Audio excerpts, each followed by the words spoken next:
Dearborn's 74th Annual Memorial Day Parade is brought to you by Dearborn Federal Savings Bank, celebrating more than 61 years of excellence in community banking. And by Oldies and Goodies for great burgers, shakes, and sandwiches. Let the good times roll. And by Fairlane Ford on Michigan Avenue just east of Southfield, celebrating our 75th anniversary.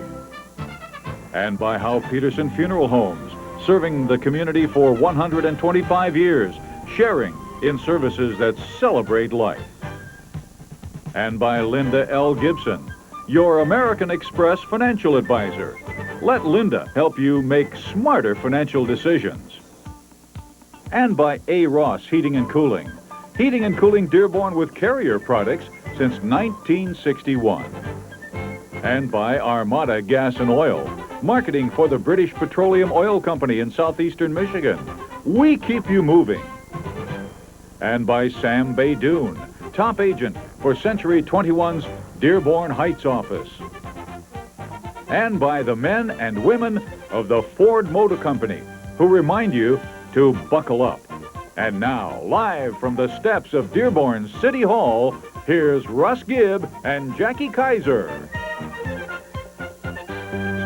Good morning and happy Memorial Day. Welcome to Dearborn's 74th Annual Memorial Day Parade. We're still waiting for the 10 a.m. flyover by the two F-16 fighter jets out of Selfridge Air National Guard. I'm Jackie Kaiser. And I'm Russ Gibb. And by the way, in addition to the parade, Time Warner Cable is pleased to bring you the commemorative service that immediately follows the parade. Both the parade and the service honors the soldiers, sailors, airmen, and Marines who have lost their lives for our country in time of war. Special dignitaries here today include the Governor and Mrs. Engler and their children, who will be joining us later, Congressman John Dingell, Senator Spencer Abraham, and of course Mayor Michael Guido, all of our city council people, members of the school board, the variety of national and state officials as well. Well, you know, Jackie, in fact, more than 4,000 people will take part in this parade today, along with dozens of bands. Of course, the featured band is the 2nd Marine Aircraft Wing Band, one of the nation's top military bands from Cherry Point, North Carolina, who will be performing during the memorial service. We'll also have two other flyovers, one at 10:30, and we'll have the 4 F-15s from Florida's Tyndall's Air Force Base, and then a parade favorite, Colonel Glenn Lamont, piloting his B-25 bomber called the Guardian of Freedom, Jackie. Today's parade marshal is Brigadier General, United States Marine Corps Reserve Leo V. Williams III, the commanding general of the Marine Corps Reserve Support Command in Kansas City, Missouri. He is a veteran of Desert Storm and is quite a remarkable man. I had a chance to speak with him the other day, and we'll be seeing part of that interview later.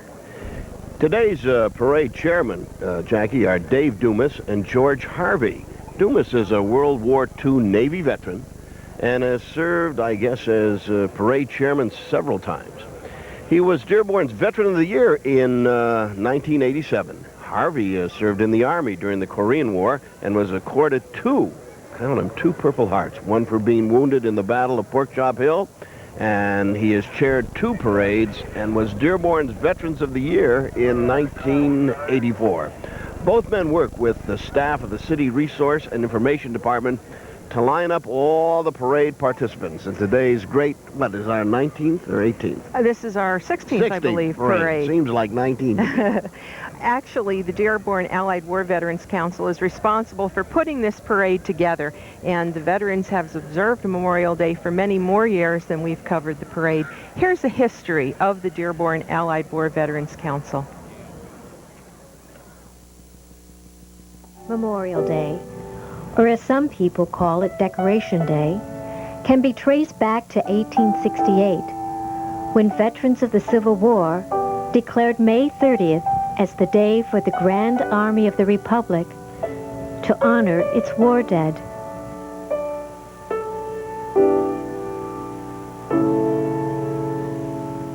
The World War I veterans also honored Memorial Day. In Dearborn, the VFW, Sergeant Blanchard's post, conducted the Memorial Day parades and services. The post also provided recreation welfare funds, and other benefits to World War I veterans. The veterans of World War II in Dearborn, as well as other veterans in Dearborn, observe Memorial Day under the direction of the Allied Veterans Council. The Allied War Veterans is a group of veterans in Dearborn that are all veterans, past veterans, and they all belong to one organization, which is classified the Dearborn Allied War Vet Council. It started back to be big like what we have grown to back in 50 or 51, and it started when Hubbard was in office. And it started having their meetings in City Hall under our past Mayor O'Reilly. And they used to have the meetings at City Hall, and then it moved to the annex, and then it moved to different posts, and now we're holding our meetings at one place, which is Fort Dearborn Post 364 all the time now. The Allied War Vets, they represent 43 different posts, chapters, and veterans organizations in Dearborn. And each member, or each post and member and chapter has 3 delegates per post, chapter, and member.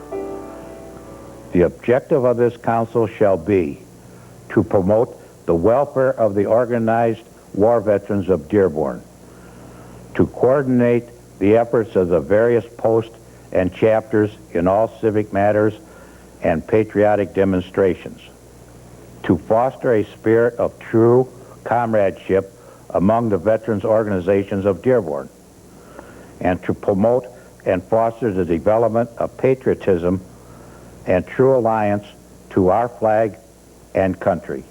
A lot of people think that the veterans groups are just a bunch of rowdies, which we're not.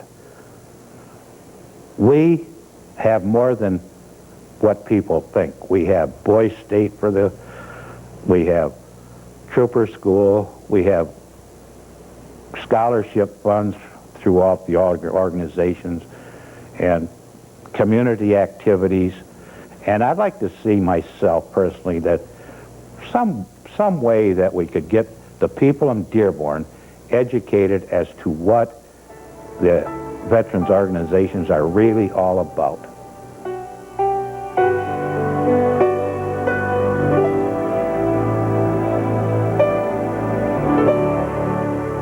Dearborn Allied War Veterans Council, great organization. That was an excellent piece. We are going to take a quick break at this point. We're waiting for the parade to reach us here at the corner of Michigan and Schaefer. We'll be right back.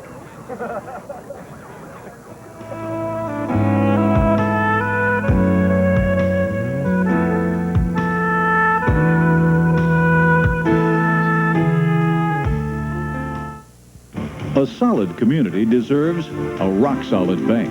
Since 1936, Dearborn Federal Savings Bank has been deeply rooted in our community. Times may have changed, but we've stayed focused on common-sense community banking. Confidence, reliability, and service is our trademark. Dearborn Federal Savings Bank is proud to provide competitive mortgage interest rates. Come visit our friendly staff and be part of this great tradition at Dearborn Federal Savings Bank.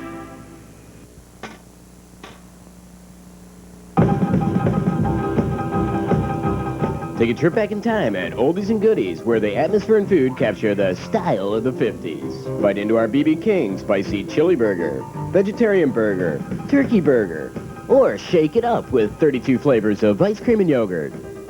For a nostalgic trip back in time, visit Oldies and Goodies. Let the good times roll. Located on Michigan Avenue in Dearborn.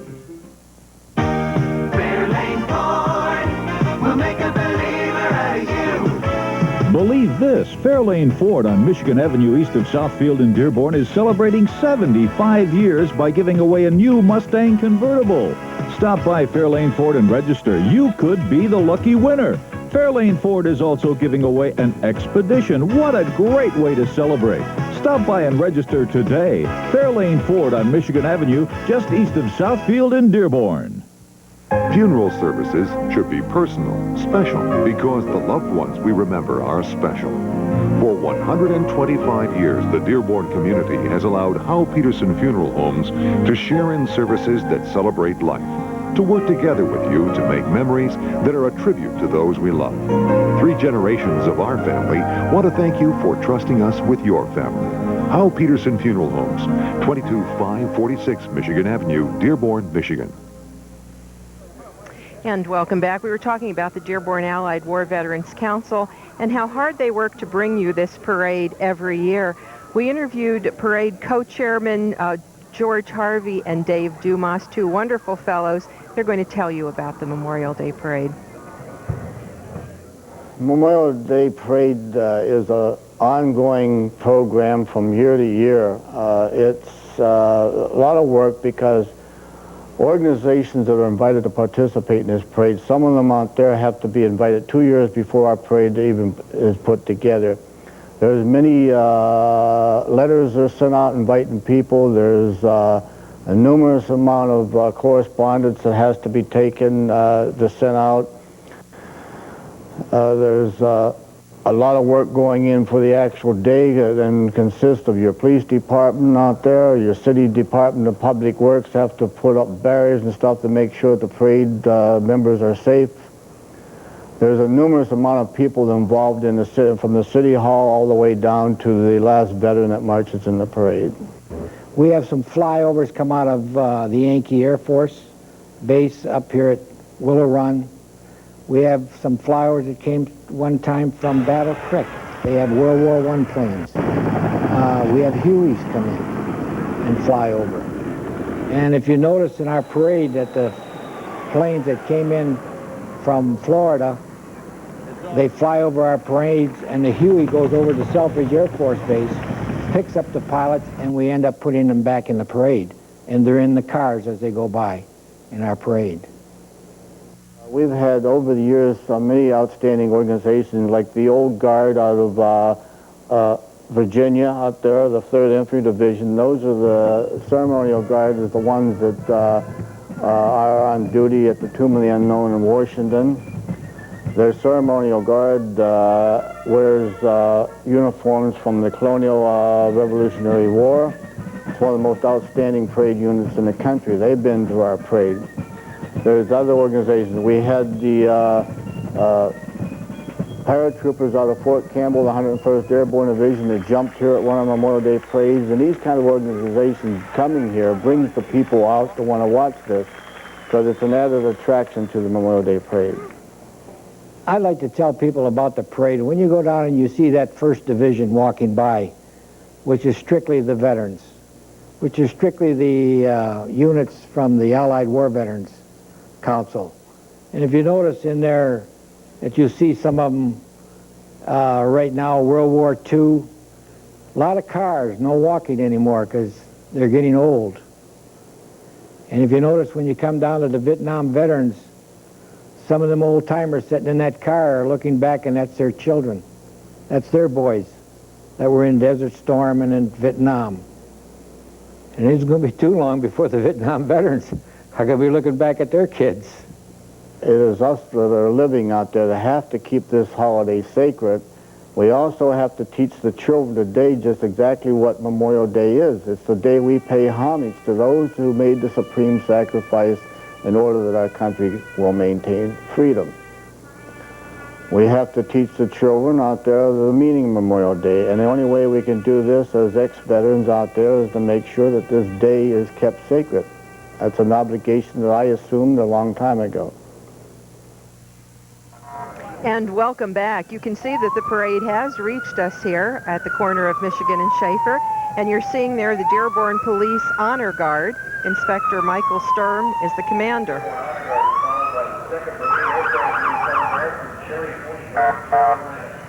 Following them will be the 2nd Marine Aircraft Wing Color Guard from Cherry Point, North Carolina, with the Aircraft Wing Band.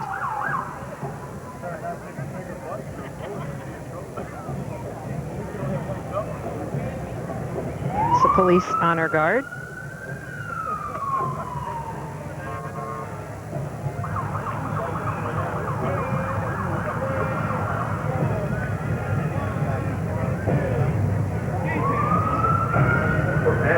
the Dearborn Police Honor Guard, Inspector Michael Stern, Commander.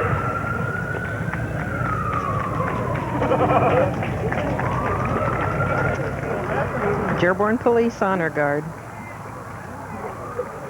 They just gave a hand salute there, Jackie. As Dave Dumas said in that piece, the entire First Division of the parade is veterans and support group. So within the First Division, we really see the meaning of Memorial Day. What it's all about, Jackie.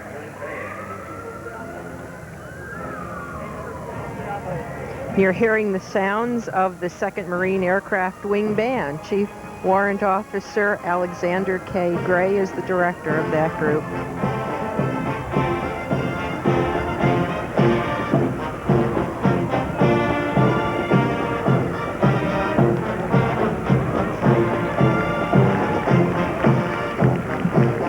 They sound great, don't they? Oh, they're excellent. This group was organized in 1943 during World War II. It's currently based at Marine Corps Air Station, Cherry Point, North Carolina. The Battle Hymn of the Republic they're playing.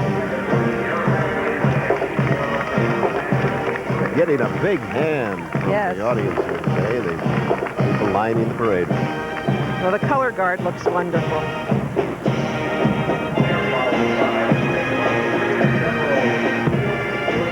The 50 musicians of the Marine aircraft travel extensively throughout the eastern United States and entertains millions of people in over 300 performances annually. They perform in such events as the Mardi Gras Parade, the Cotton Bowl, the Kentucky Derby, the Indy, and of course, our own Dearborn Memorial Day Parade. And the parade marshal, the major of the band here, Sergeant. Might add that while maintaining their high standards of musical excellence, the Marine musicians also maintain high standards of physical fitness, marksmanship, and combat capabilities required by all Marines. Jackie, look at the dress and cover, the way that they're lined up and how sharp they are, and look how they move their instruments. Bing, bing, bing. That's a sharp outfit.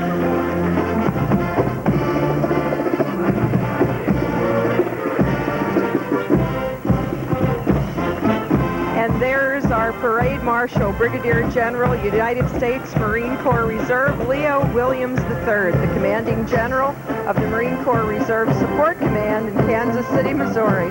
As they play the Marine hymn. He told me that he was going to be wearing dress blue whites, which means white slacks, white trousers with the blue jacket. And there you have all of our local officials. You can see Mayor Guido. You can see Dave Dumas and George Harvey, our Allied War Veteran Parade Co-Chairman. There's the mayor. There he is. The man. Joyce Olkowski, there behind his shoulder. In the near future, you will join the Dearborn family of forces his office to our community. And Kathy Buda, the newly elected city clerk. Is this her first parade? Yes, it is. And there we have Mark Shushanian, Judge Hultgren there on the right. And Nancy Hubbard.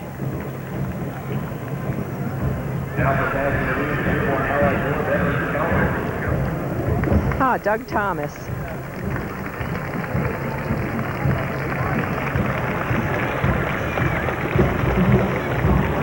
William R. Dave Dumas, George Harvey, Joyce Olkowski. Oh, there's Joyce Olkowski. It was Suzanne Serini in that bright jacket with the red, white, and blue. I hadn't there even she goes. There, she looked great in that jacket. And Judge Bill Runco with one of his young people. Sharon Dalmage is down there, I see, from the school board. Oh, there's John Dingle. John Dingle, yes, veteran himself. Councilwoman Joyce Olkowski, John Dingell will be making some remarks. There's his wife Debbie there next to him, but he will be making some remarks. There's the governor. There, Governor Engler. And if you can see, one of the just fell. triplets just fell out of the... out of the wagon. we have to get... We got a little emergency there. Oh, dear. Well, she seems to be all right. The triplet seems to be okay. Back in the truck, and away they go. Aren't they cute? They're 3 years old. I think they're going to be 4 this coming November. And there's Spence Abraham as well, if you can see him. And he's pulling his kids, too. They got all the family there. Right.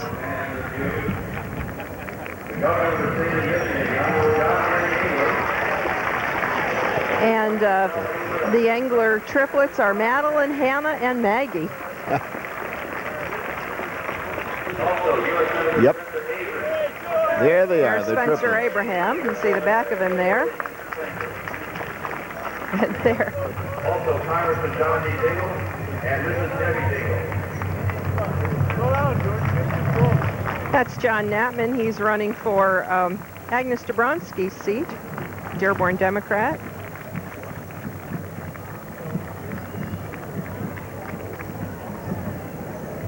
And I believe that's George Hart there in the red jacket. With the red jacket. There you go. Looking appropriately patriotic there today. He's also running for re-election this year, might add. And he always gets out into the community. Oh, and Wayne County Commissioner Susan Hubbard. There's Susan. Senator George Hart. Wayne County Sheriff Robert Picano.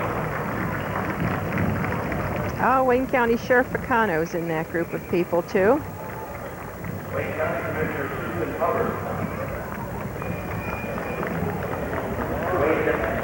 Wayne County Circuit Court Judge Sean. And there we have Major General Gordon Stump. He is the Major General at the Selfridge Air National Guard Base, out of which those 2 F-15 fighter jets were supposed to fly, but I understand the ceiling was a bit low for them this morning. And that was the reason we didn't get that 10 a.m. flyover. You notice the spaghetti on his chest there. Yes. He's been around. Director of Military Affairs, the Adjutant General of Michigan. He was last year's parade marshal, as a matter of fact. With you, Major General George Stuff, Director of Military Affairs, Adjutant General of Michigan.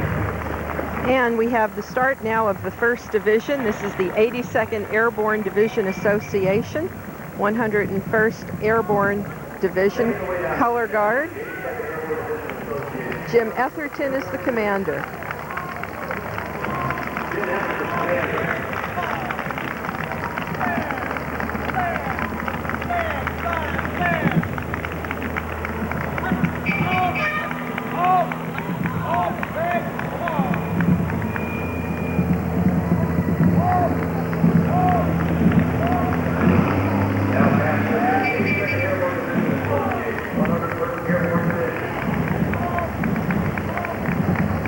Various military officials, vehicles. The thumbs up.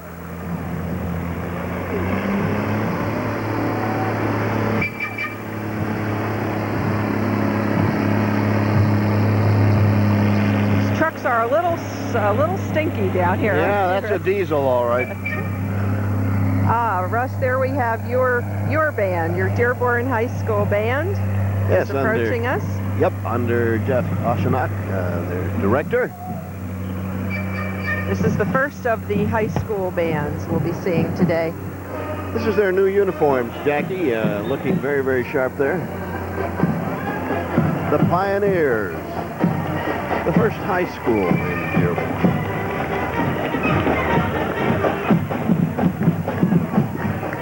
Dearborn High School Band.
47, Captain Bruce S. Gibson. Jerry Schussel is the commander. And that's the way to do the parade, Jackie. Ride down in a car, in a van. Uh-oh. Look what's on the screen. Jackie? Oh, isn't that a beautiful 1931 Model A Roadster? But you don't know about the rumble seat, do you, Jackie? No, the rumble seat looks great. In the back, that's the seat to be in. Rose Solik is riding in this 1931 Roadster. Simon Hagichian is the owner of that vehicle. And there we have the AMVETS General Henry Dearborn, Post 4.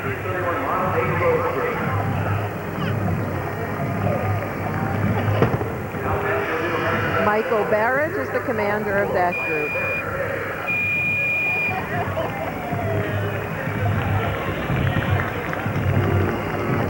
And this is the Marine Corps League Dearborn Detachment.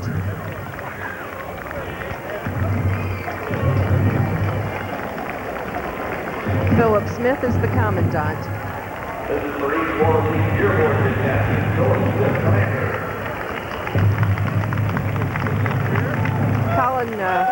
Colin McGee just stopped by and said we will not have a flyover at 10:30 due to the weather again, the low ceiling.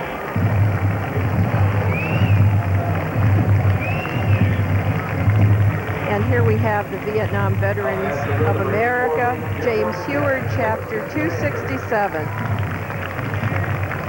Joe Stumpo is the president. Ken Van Hooser, color guard sergeant, and color guard. This group, Russ, always gets a loud round of applause. Yep. Well, it's still in our memory.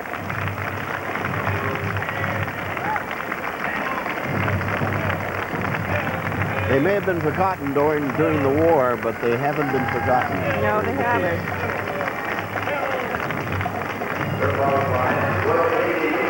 Getting a nice round of applause from the crowd.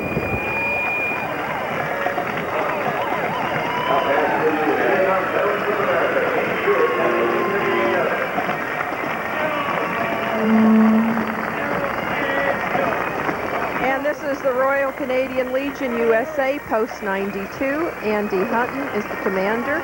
Douglas Miles, color guard commander. And Russ, your favorite, the bagpipes. Here they come. I love bagpipes. Well, you love them when you hear them off in the distance. You don't want anybody practicing them in your rec room. I'm sure you're right.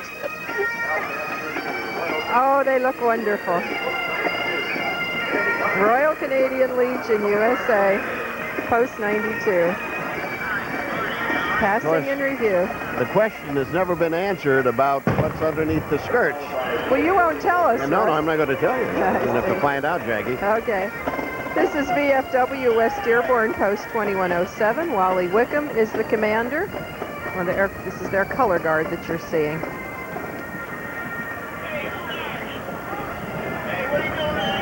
Jackie, is this the biggest parade in Memorial Day Parade in It is Michigan? supposedly with 4,000 participants, 5 divisions. It is it's certainly one of the state's largest parades. And brought to you over 16 years by the cable company and now Time Warner. Time Warner Cable. This is the Post Auxiliary, VFW Post 2107. Carol Wickham is the president. What we're hearing there is the 40 and 8 voiture, the Blue Goose, Russ. They're always fun. The kids love them. Oh, it's great. Now there's an old car. That's from the 50s. That's not so old. Behave yourself, Jackie. Great old car from the 50s, right? You betcha. And this is, following them is the American Legion, Fort Dearborn, Post 364. There's the 40 and 8 voiture, the Blue Goose. And John Estrada is the chef de gare. He's going to ready to shoot. Here we go. Here we go. There he goes.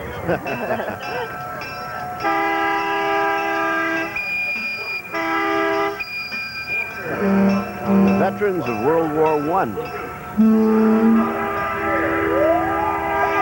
Apparently there are something like 49 of these around the country. The country of France gave these blue these blue geese to the United States as a thank you for helping them after World War II. Each state has one. And here we have next the VFW Sergeant Walter Blankertz, Post 134. William Smiley is the commander.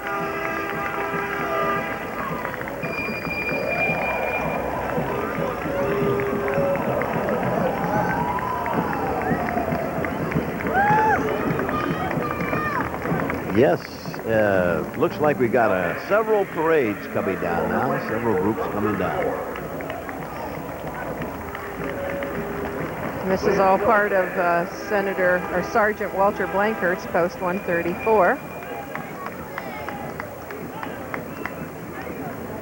They're followed by the American Legion Ford Motor Post. And they're going to be followed by the American Legion Ford Motor Post 173. Richard Mondro is the commander of that group. And there you see some of their vehicles. They're all Ford products. Right. They're riding around. Of course. I want you to know. Good looking.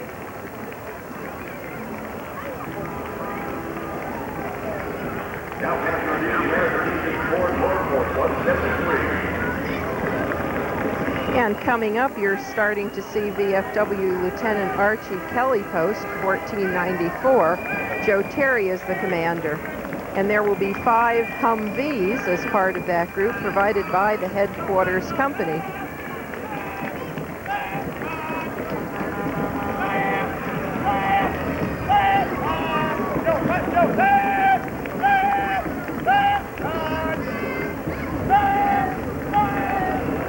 That looks like the Civil Air Patrol. Archie Kelly Post 1494. Joe Terry, commander.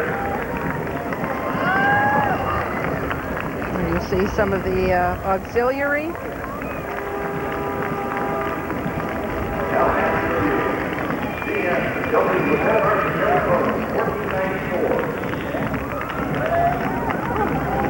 Good morning. We've got Mayor Guido here going to join us. Grab a seat. This is a wonderful parade, Mayor Guido. Our 74th annual Memorial Day Parade, and I don't know how many years Jackie and Russ have been doing the parade, but quite a few. We've been commenting, I think, about 16. 16? Well, it's almost like Sonny and Annette Elliott doing the Thanksgiving parade. And you were a boy when this started. This is my 35th consecutive parade that I've marched in. I started with the Boy Scouts. Started in 1963 marching in this parade. And then the 14 band. Have marched every year since. Well, it's a great parade, Mayor, and parade. congratulations on the way it's developed. It's incredible. It's a great tribute to our veterans. It's a great tribute to the people that lost their lives in the war, and certainly it's the way that people of Dearborn should be honoring those that made the ultimate sacrifice. We commented on networks all over the weekend, the need to remember veterans, the need to remember what this country stands for, and I think all of us in Dearborn are proud of the way we honor veterans on this day. Well, I just told an Associated Press reporter that this town bleeds red, white, and blue. I mean, this is a very important part of our persona. It's a very important part of our history, and I think that makes us a better community. Absolutely. A lot of VFW guys. Wonderful. Great seeing all the military vehicles, too, the Humvees. And then the various bands. This is the Bryant Junior High School. Or actually, it's a middle school now, isn't it? Right. Bryant Middle School. The bands have been great this morning, and I'm going to let you guys get back to work because, hey, that Time Warner group, they want you to do that work. Thanks for stopping by. That's what you guys get paid the big bucks for. Oh, sure. Take care, Mayor. Okay, thanks. Rick Pierce is the director of this band.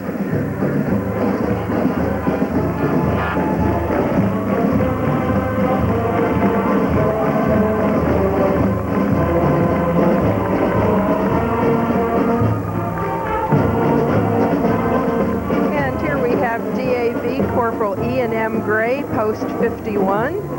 Reverend Henry Weinwald is the commander.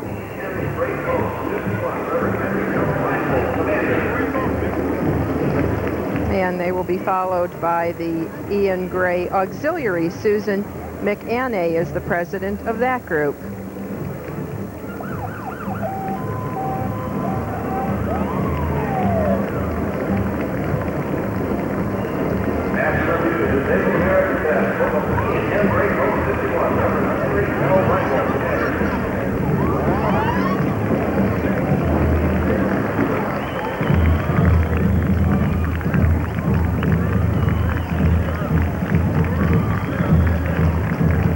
And there you see the post DAV Corporal Ian Gray,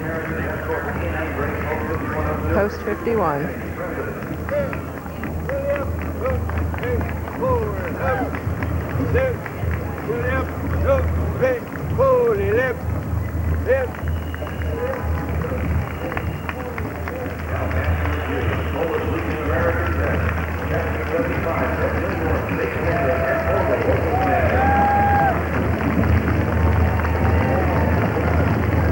And following them in the red pickup truck there is PLAV Chapter 75, Ted Zensborn, State Commander, and Ed Fogel, Local Commander.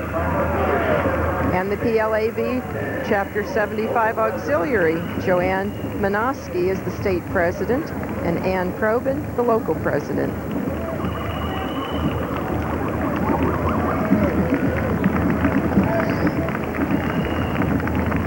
That's all on DFW Extra Promise Book 5112. John Benson, Commander.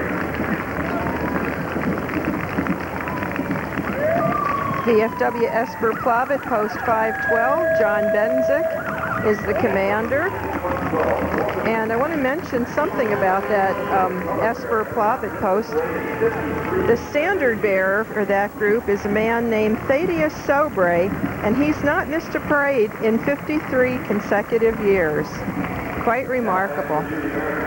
I think that's the gentleman right there, Mr. Sobre. Well, if we had a gold star, we'd give it to him. Yes.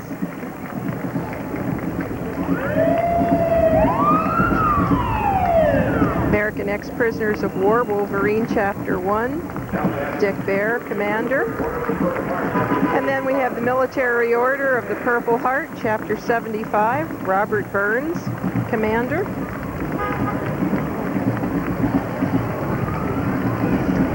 And we will take a quick break and we'll be right back after this.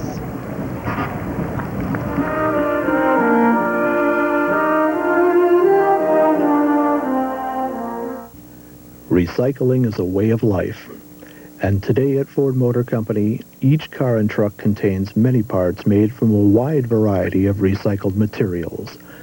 That's because Ford was the first automaker to issue worldwide guidelines to its suppliers and engineers on the use of recycled materials. So help us to help the environment. Return, reuse, recycle.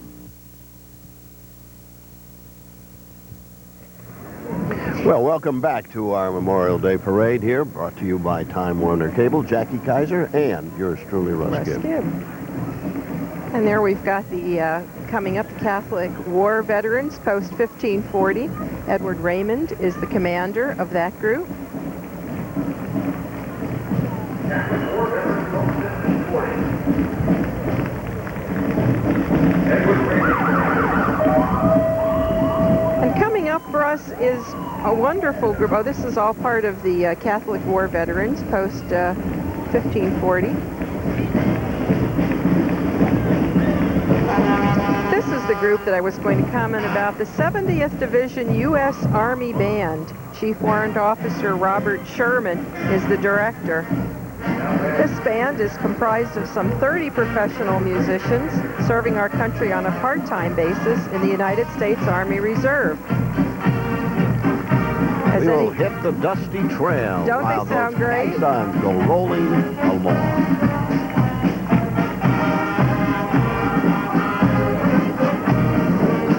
This band remains Michigan's only military reserve band. They serve the ceremonial and musical needs of active reserve 7 Guard units throughout Michigan, Ohio, and Indiana, and also perform for parades such as this, civic functions, and concerts throughout the tri-state area. They've appeared in the Memorial Day Parade here, of course, the Detroit Thanksgiving Day Parade, the Selfridge Air Show, and they're great. Sound great. Here we have the Fire Department Honor Guard. And looking very, very sharp, Jackie. And members of the Dearborn Fire Department following them.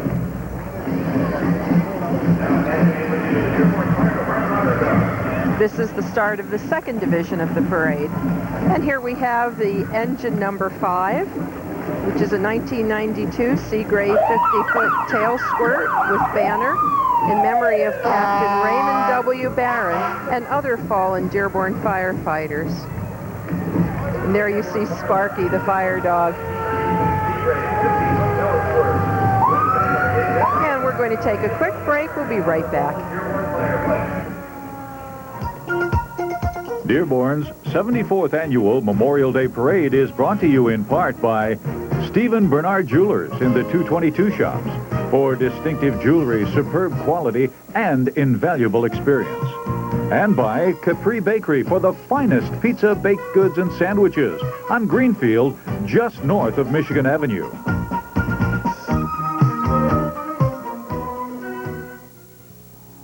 The craftsmanship of Stephen Bernard Jewelers.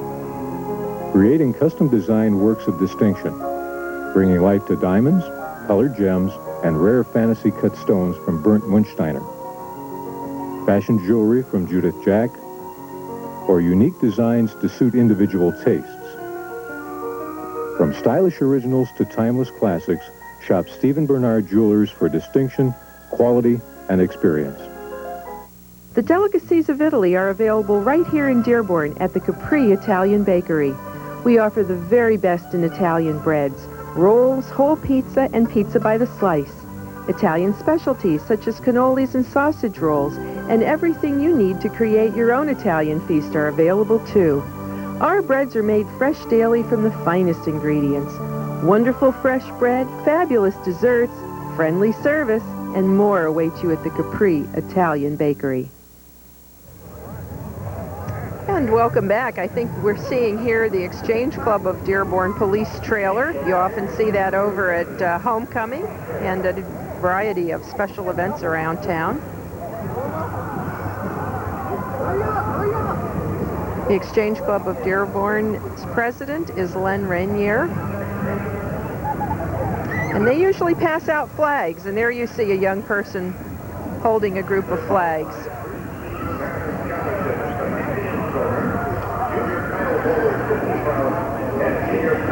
Looks like he's doing more. Oh, there we have a group of lots of flags.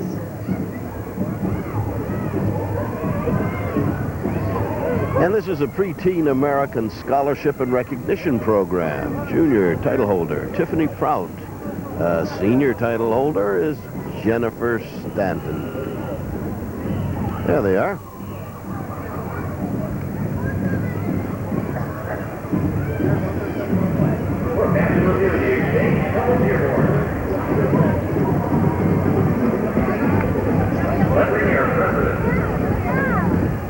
And you have the Dearborn Dance Academy. There we are.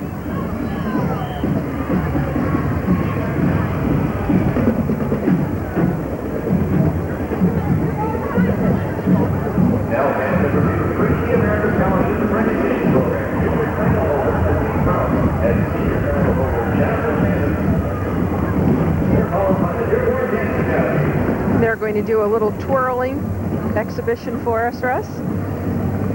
I've always wondered the fascination of a twirler. That's difficult to do, you know, Yes. throw those sticks around like that. The girl's all dressed up.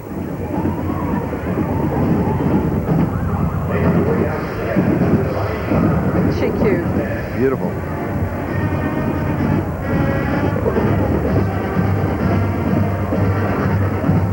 have the Divine Child High School Band following behind the Dance Academy. Christopher Blackmer is the director. This is the first year for Christopher Blackmer.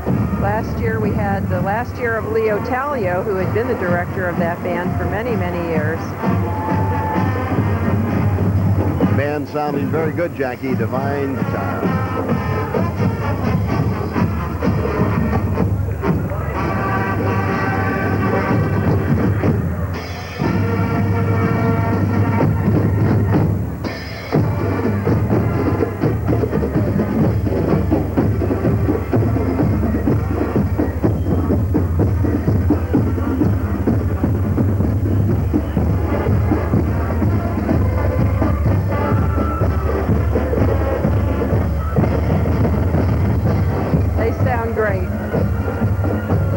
Very sharp in their red and black and gray uniforms, Jackie. And Sickles Dance Gallery is next. And these are the girls showing the spirit of Detroit with the hockey. Hockey Red Wings. Town, yes, sure. their theme must be Hockey Town. Don't they look wonderful in their Red Wing shirts? 3 to 16 years of age, Jackie, is the Sickles Dance Studio on Telegraph Avenue. Go Wings, go Sickles. And you know, this group has won over 24 gold awards, ribbons, and plaques.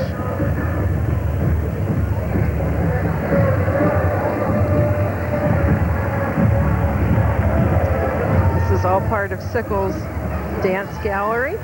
Some of them are riding. Go Wings, go.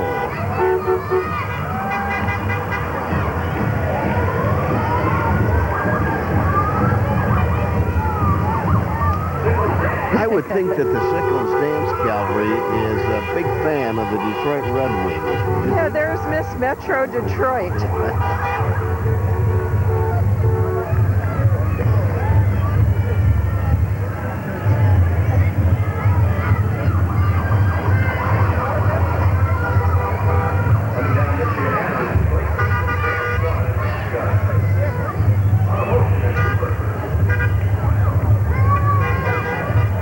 A nice close-up, very lovely young lady.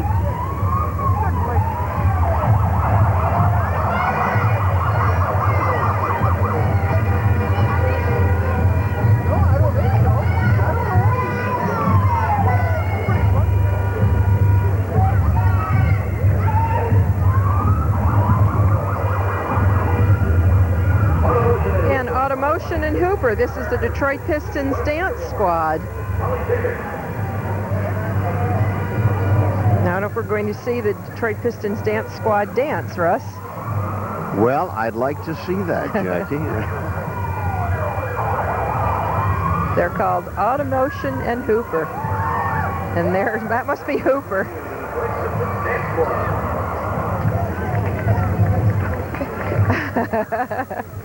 He knows how to play the camera. He sure does. There's the Vipers, Detroit Vipers van.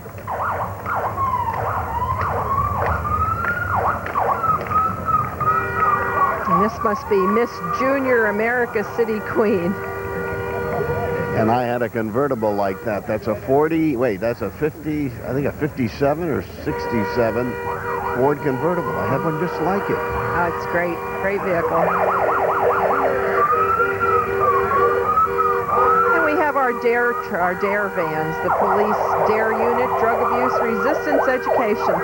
We have 4 vehicles now. They're all here in the parade.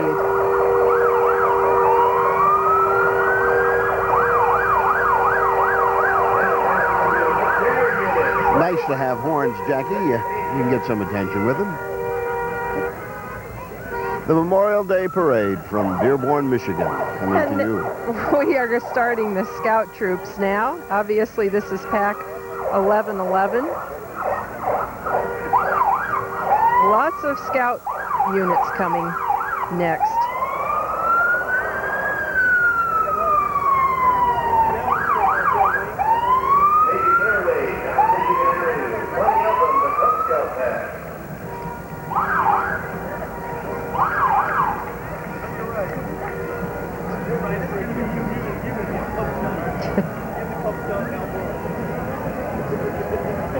And this is pack 1112.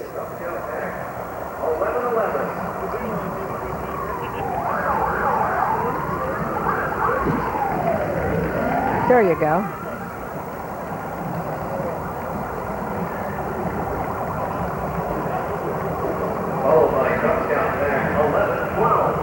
Lots of scouts marching today, Russ. Yep, and of course the scouting is still one of the great programs in America. We will have pack 1113 in here and pack 1117. And pack 1126 as well. How'd you like to have that group stay overnight down in your rec room, Jackie? No, I don't think so. 1147, 1148, 1151. Lot of scout packs here. And I'm just thinking about the number of chocolate cookies and glasses of milk that it would take to chow these groups down.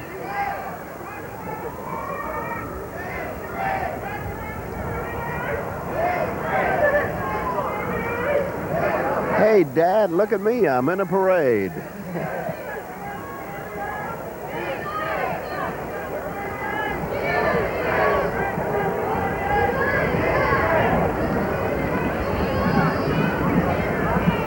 Lots of scout groups. As we move to Dearborn Scout Pack.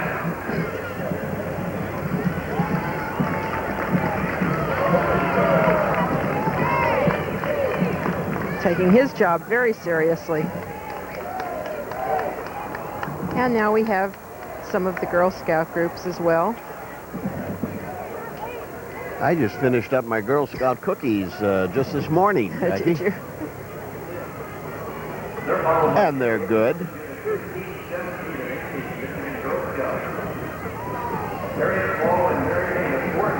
Junior Troop 792 from Sacred Heart Church over in West Dearborn. Troop 652. Lots of different troops. Brownie Troop 2259. I grew up with Scouts, Girl Scouts. I was a Brownie. Made it all the way up to the curved bar rank, which is the highest rank in Girl Scouts. Well, good for you. So I was the national chairman for the Explorer Scouts back in 1967.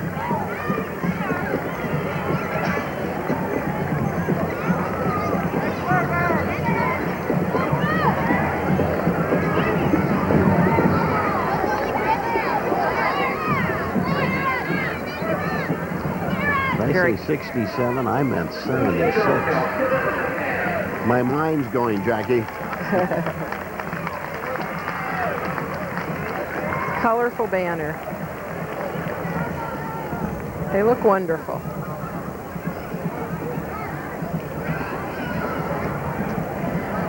Brownie Troop 14. Do they go any smaller than the Brownies? I don't think so. Isn't she sweet? I know that the kids really enjoy marching in this parade. It's a special event for all the scout troops to participate in this Memorial Day parade. Carrying their flags and wearing their various badges. There's America for you, Jackie. Henry Ford Elementary School, Troop 184.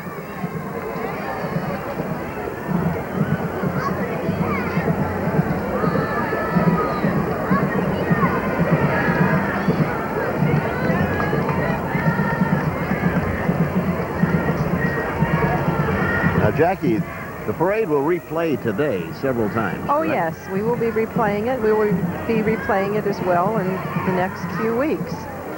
So everyone who's in it can see themselves. And that's part of the fun of the parade. Sure.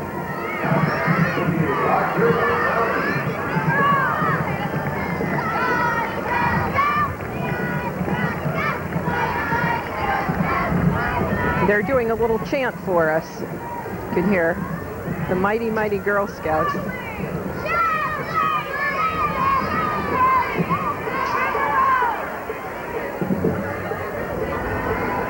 River Oaks School, Divine Child, Girl Scouts.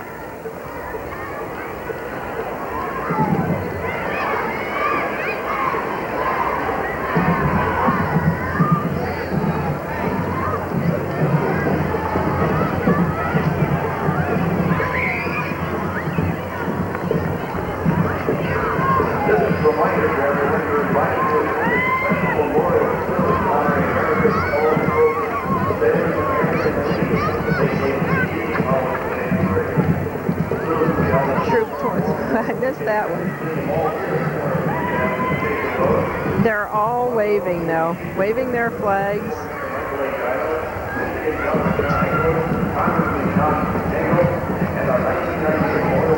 And following the Girl Scouts will be the Dearborn Gymnastics and Karate Group. You can see their banner there in the background. There are some more of the brownies.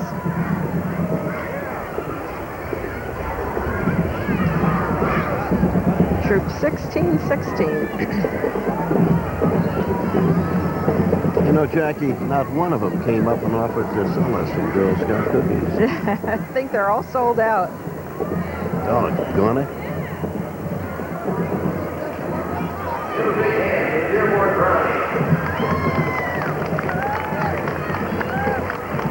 Scouting builds character. Yes, it does. I agree with that. Yes, it does. Missed the S on there, but that's what they mean. Troop 2043, Guardian Lutheran.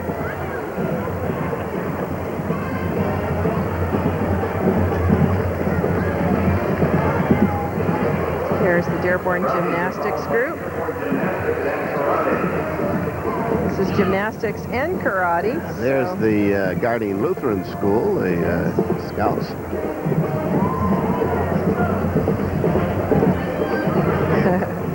But you know who I saw peeking just coming up? It's going to come in our camera in a little while.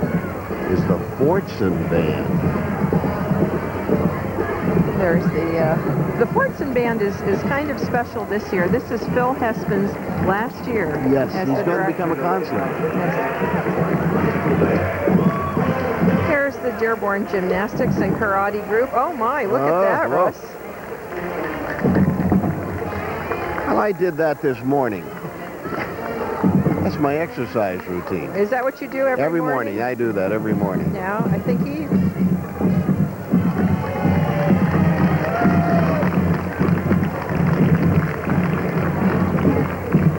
Oh, here goes one. Woo! Nope.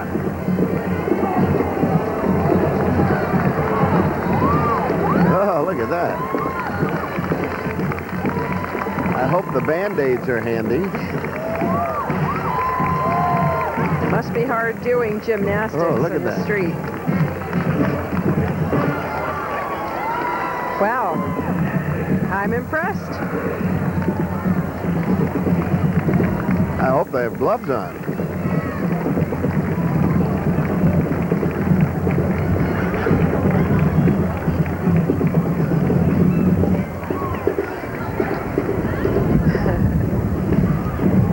Strong arms. And there you see the karate group of this organization. We are going to take a quick break. We will return very shortly to the corner of Michigan and Schaefer. Parade is brought to you in part by Little Professor Book Center, serving up all your summer travel books, newspapers, and maps.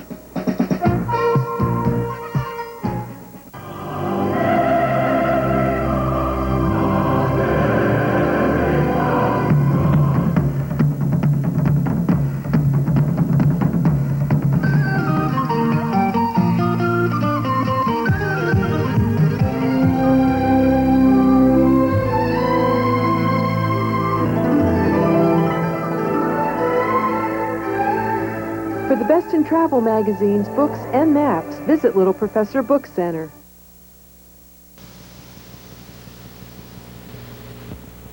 To mention the Donut World, fine people at Donut World supplied us with donuts for our crew this morning, Russ. You and I didn't get any. Where's our donut, Jackie?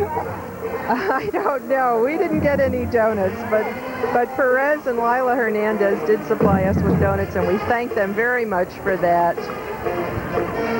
And coming up next is the Fortson High School Band. So we mentioned Phil Hespin's final year as director of that group. And is that High School. I think Phil's with his daughter there. And joining us here at our table is Councilwoman Nancy Hubbard. How are you this morning? I'm fine, Jackie. How are you? Great. Who is that you've got here with you? I have a little Gabrielle Runkel sitting on my lap. Ah, Judge Runko's daughter. Yeah, she's having a great time watching the parade and all the kids. It's a beautiful parade. It's a wonderful parade, as it always is, Nancy. And the Fortson Band. Don't they look great? Nancy graduated from Fortson. I was the cheerleader there for 3 years. You remember that, Russ? Sure. You made Life magazine. Yes, a cover of Life magazine. Yes, I did. Thank you for remembering.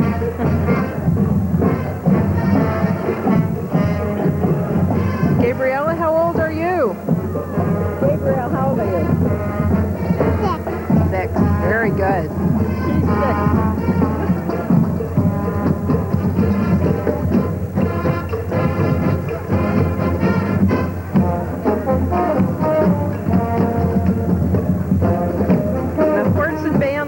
Sounds wonderful as always.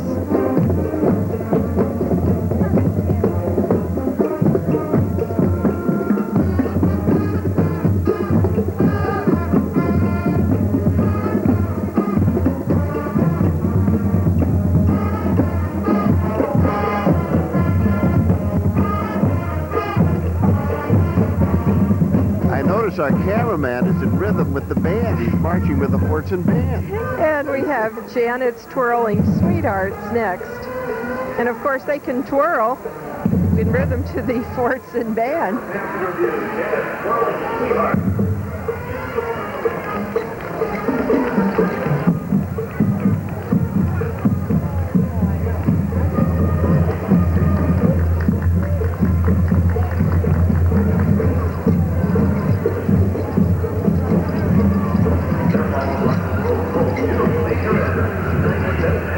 They're the little twirlers.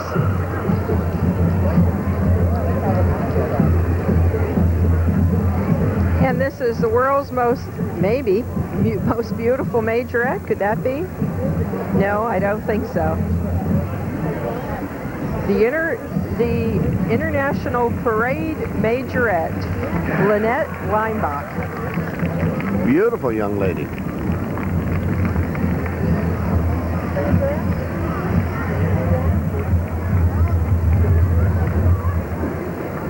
Aren't they cute? These are majorette queens.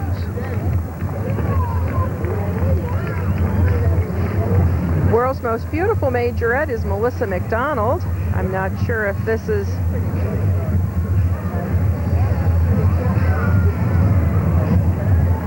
She's the most beautiful, Melissa This McDonald. is McDonald, world's most beautiful majorette. That must be she. And with her is Brenna Stein, International Sunshine Girl. This is the Good News Gang Metro Outreach Program, Detroit. Arthur Ledley, Executive Director.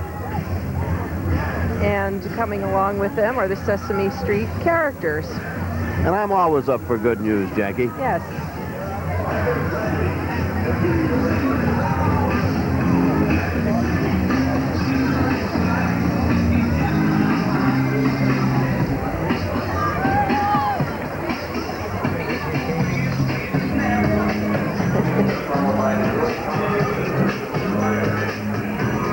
And there you see some of the Sesame Street characters.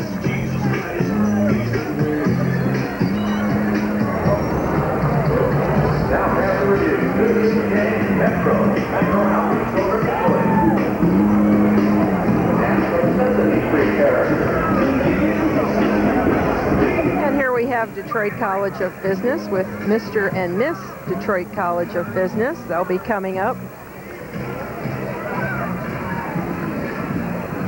It's interesting, Jackie, the Detroit College of Business, the University of Michigan Dearborn, and we have the Henry Ford Community College. 3 major colleges in our town.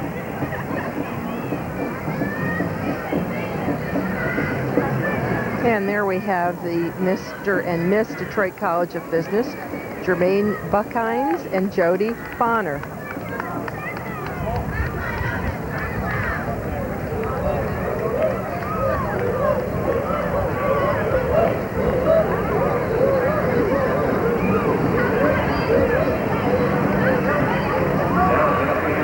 And I understand they're going to honor one of Dearborn's first citizens, Alberta Muirhead, with an honorary degree coming up here in June. Wonderful. Isn't that great? She deserves it. Detroit College of Business. She's been a community supporter of almost every organization in this community. Every college. This is all part of Detroit College of Business. They have campuses in Flint and where else? In Grand Rapids? I'm not sure about. I know Flint. There's 3 campuses. And they're doing a chant about DCB as well. And there's a Dearborn Classic Trolley Company with Cub Scout Pack 1116. Now that they had connections. They had connections, they Jackie. must have. You know, the audience is a big audience today when you look around here, Jackie. Yes, for we do a have day a that looks wonderful like it's group. going to rain, you've got the streets really packed with people. Yes, we do. And of course, we've missed our flyovers due to the low ceiling. I'm sorry about that. This is the Yemen American Benevolent Association. Abdo Razik, Anita Abdullah are the coordinators. Yemen American Benevolent Association. And we will take a quick break here. We'll return right after this.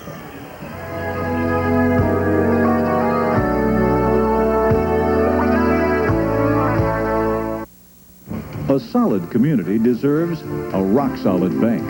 Since 1936, Dearborn Federal Savings Bank has been deeply rooted in our community. Times may have changed, but we've stayed focused on common sense community banking. Confidence, reliability, and service is our trademark. Dearborn Federal Savings Bank is proud to provide competitive mortgage interest rates. Come visit our friendly staff and be part of this great tradition at Dearborn Federal Savings Bank.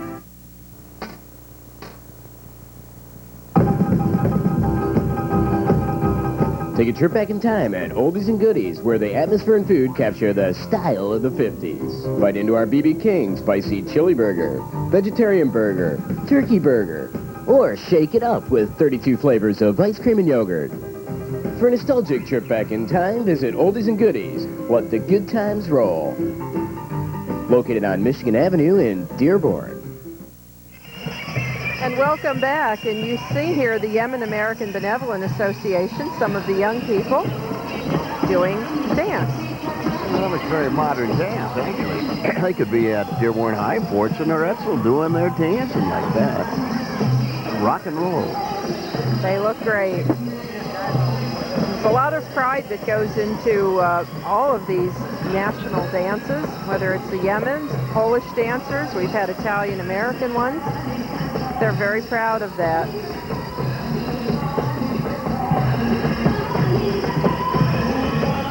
They're performing there in front of the review stand.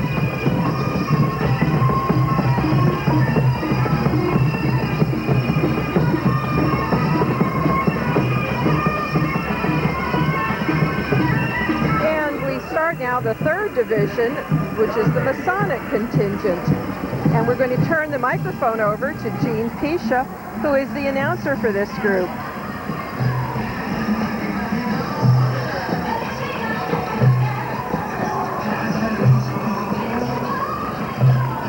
We have the Grand Lodge of Free and Accepted Masons of the state of Michigan with their Masonic float.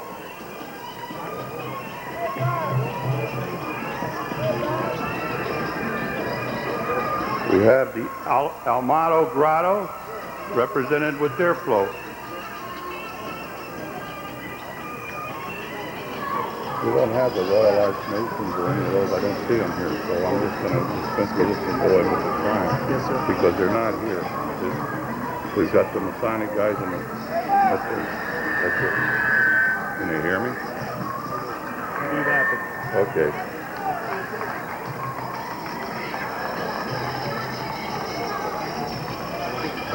Good morning, Dearborn. My name is John May, and I represent Muslim Shrine Temple. Muslim Temple parades are organized into units that are headed up by our director, Doc Vickery, Assistant John May, and our parade marshal, Tom Berry. Many of the units you will see today are regularly engaged in contests, competitions with other shrine temples and various conventions throughout the United States and Canada. Leading off our parade today is our Muslim Temple banner, carried by members of the director's staff.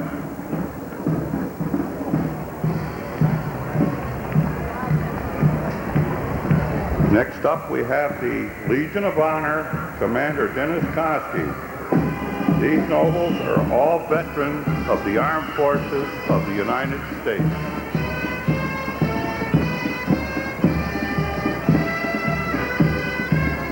Close behind, we have the Drum and Bugle Corps with Director Richard Myers.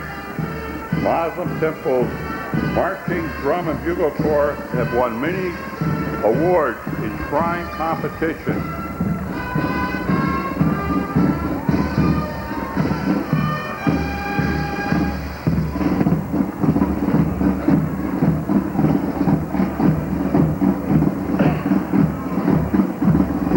Muslim Temple's Die Band. These are the elected officers of Muslim Temple, led by our illustrious potentate, Rodney Petrovich, Chief Rabbin Thomas Pollard, Assistant Rabbin Alan Peterman, High Priest and Prophet John Thornhill, Oriental Guide Thomas Taylor, Treasurer Jerry Curtis, Recorder Al Corey.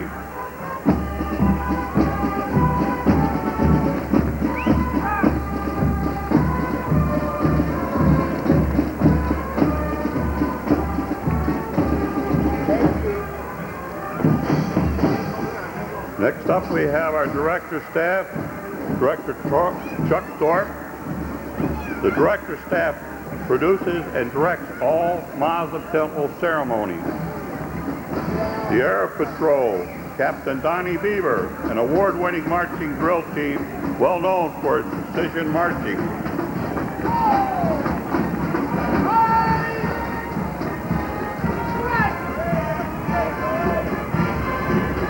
The brass band, Director Frank Lozano, an assembly of shrine musicians who have won many awards in concerts and competitions.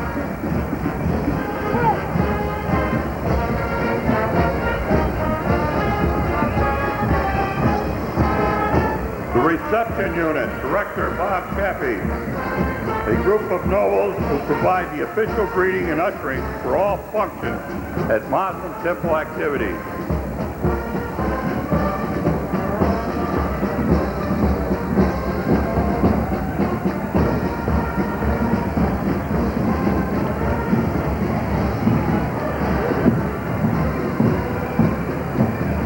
Fast Master Unit, Director Joe Osmond. Men who have served as masters in their respective Masonic lodges. The Masonic Float. This represents a Masonic lodge room shaped in the form of a oblong or rectangular square with a master sitting in the east, a junior warden in the west, senior warden in the west, and a junior warden in the east.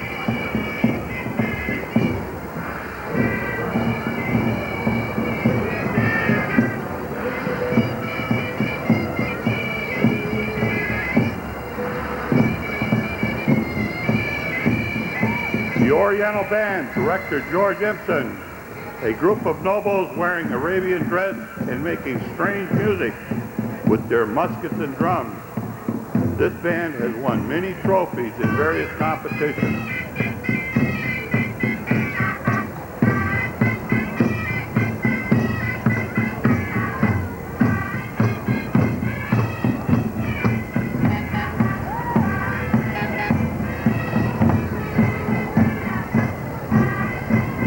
Next up, we have our clown unit with director Charlie Miller.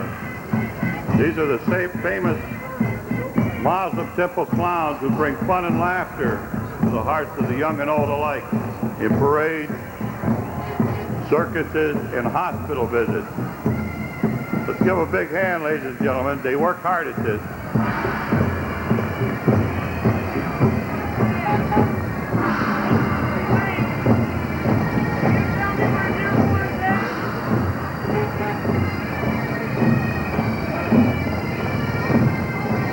Next up, we have the Highlanders, director and pipe major Roger Brown, a nationally famous pipe and drum band which has been honored in many shrine communities.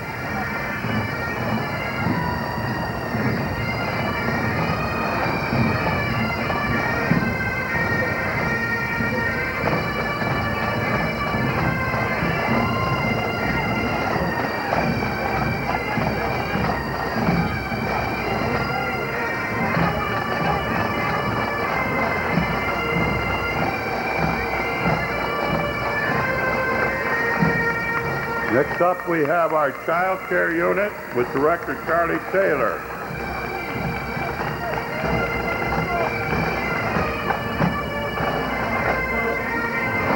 Child care, we own and operate 19 orthopedic hospitals and 3 burn centers. We take care of over 140,000 children nationwide that are being treated at the present time. Our national budget is $380 million to run the 22 hospitals. The monies are raised through endowments, pledges, and fundraisers. No federal money whatsoever. We treat our children in Chicago, Illinois, Erie, Pennsylvania, and our burn center in Cincinnati, Ohio. So remember, if you know a child that needs orthopedic or burn help, call our temple at area code 313-831-7600.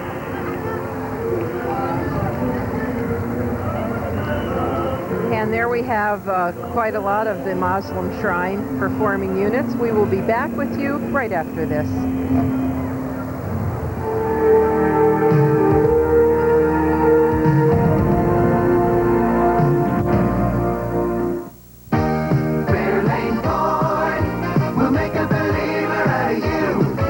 Believe this, Fairlane Ford on Michigan Avenue east of Southfield in Dearborn is celebrating 75 years by giving away a new Mustang convertible. Stop by Fairlane Ford and register. You could be the lucky winner. Fairlane Ford is also giving away an Expedition. What a great way to celebrate.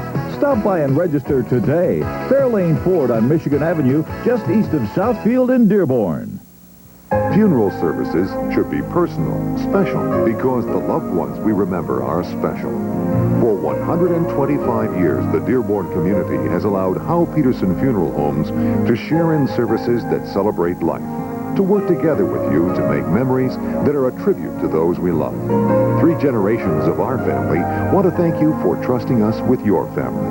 Howe Peterson Funeral Homes, 22546 Michigan Avenue, Dearborn, Michigan. Welcome back to the Memorial Day Parade. Jackie Kaiser, Russ Gibb, courtesy of Time Warner Cable. Yes, and all of our wonderful sponsors. We want to remind you to go to these Dearborn businesses that support us, that are around here to support you as well. Here are the Shriners on these little mini motor scooters. I always get a kick out of those, Russ. Yeah, they're always fun. One has to be quite flexible in order to ride one of these little jobs. I would get in the position. Never get up again. Oh, this is the truck that goes on its back wheels. Yes, there we go. The Keystone Cops. I thought that was you taking out of the parking lot at Time Warner. Yes, that's the way I do it every day. Whew. The Muslim Shrine Circus, Keystone Cops. They look great.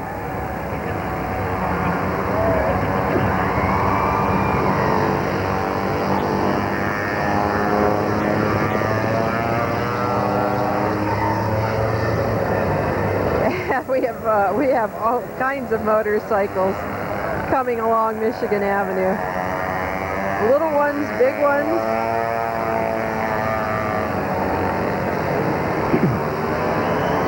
You really get a good shot there just a second ago of the crowd, and there's some of the people.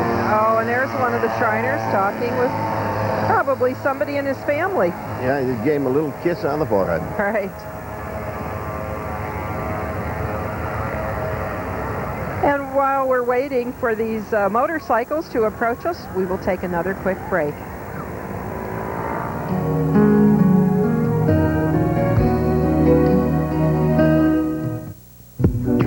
Parenting is a constant learning process. What you have to do is prioritize. Back in '88, Earl wanted to retire, spend more time with Tiger. My dad taught me. I met an American Express financial advisor. Dave is a personal friend of mine to this day. We trust each other because we got a track record. It's about making smarter decisions. And that's when dreams can happen. Call today to find out how we can help you reach your dreams. And now we join Larry on vacation for the Carrier Indoor Weather Report. Well, Lisa, the weather is just beautiful here. It's the only place I know of where I can truly predict perfect weather. Which is? I'm at home. Listen, let me tell you who to call for custom-made indoor weather in your home. Trust your family's indoor comfort to Carrier. And dependable service from A. Ross Heating and Cooling. Family owned and operated in Dearborn since 1961. Carrier, custom-made indoor weather. And we are back here in the corner of Michigan and Schaefer during Michigan's 74th Annual Memorial Day Parade. This is the Shrine Temple Performing Units. And you're always the expert on motorcycles. Russ, what are these? Well, these are big Harleys, and there's one Sportster, I think, sneaking in there with the big 74. Those are expensive, aren't they? Well, about $17,000 to $20,000 a crack. Wow. Speaking of cracks, you're seeing a few in this street here at Michigan Avenue. Well, it's a lot of iron to be pushing around on the streets.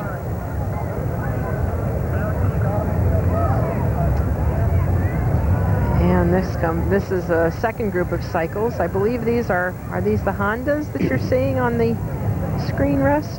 That may be Hondas. They're a little bit distant for me to check it out, but I think so. Yeah, they're a little down the street from us still. As you can see, we're getting a wide shot of them. And there's a shot of the folks at the parade. Nice crowd. There we go. A lot of people here today. And of course we have over 4,000 people participating in the parade. Yes. And what do you got? Another 3,000 or 4,000 easy on the streets. Michigan's largest Memorial Day parade, brought to you by Time Warner Cable. And our wonderful sponsors that we're so pleased to have with us. Dearborn folks. Dearborn folks, absolutely. We've got Dearborn Federal Savings Bank, who is always one of our local sponsors for events. Great organization. Oldies and Goodies, Fairlane Ford, Hal Peterson Funeral Homes, which is celebrating their 125th anniversary. Linda Gibson, your American Express financial advisor. A. Ross Heating and Cooling, Armada Oil and Gas, who markets British petroleum products in southeast Michigan. Sam Baydoun for Century 21. Ford Motor Company, Stephen Bernard Jewelers, Capri Bakery, Little Professor, all wonderful Dearborn businesses, business people. And of course the great city of Dearborn, Michigan, Mayor Guido. And you know, I must comment here that the Citizen Resources Department is always extremely helpful to us in gathering the information that we need to put this parade on every year. Karen Sarb and Randy Coble, who's new this year, all work under the mayor, and they're wonderful. We couldn't do this parade without them. And of course all the various groups of our town, Dearborn, Michigan, the school system, Dr. Hughes and the school board, and all the high schools and the middle schools and junior highs and elementary, all helping make this a big day in our town, Dearborn, Michigan.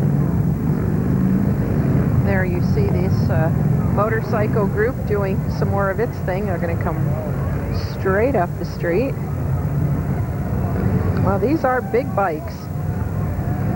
And I think you're right. I think are they Hondas or Harley? I can't tell. There we go. Mom and daughter. Lining up. Boy, and they're doing this well. Look at the line there.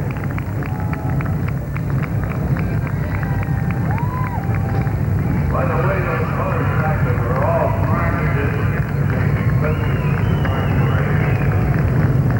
Now they'll peel off.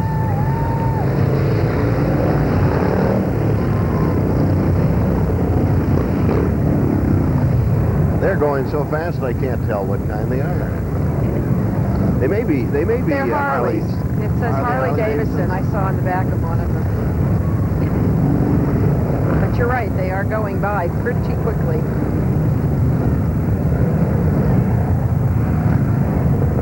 This would be a very chilly day to be out there on a motorcycle. You notice they're all radio equipped today. They can talk to one another while they're riding. I hadn't noticed, but that's a Yep, good they've all point. got antennas up on the back you're right. there.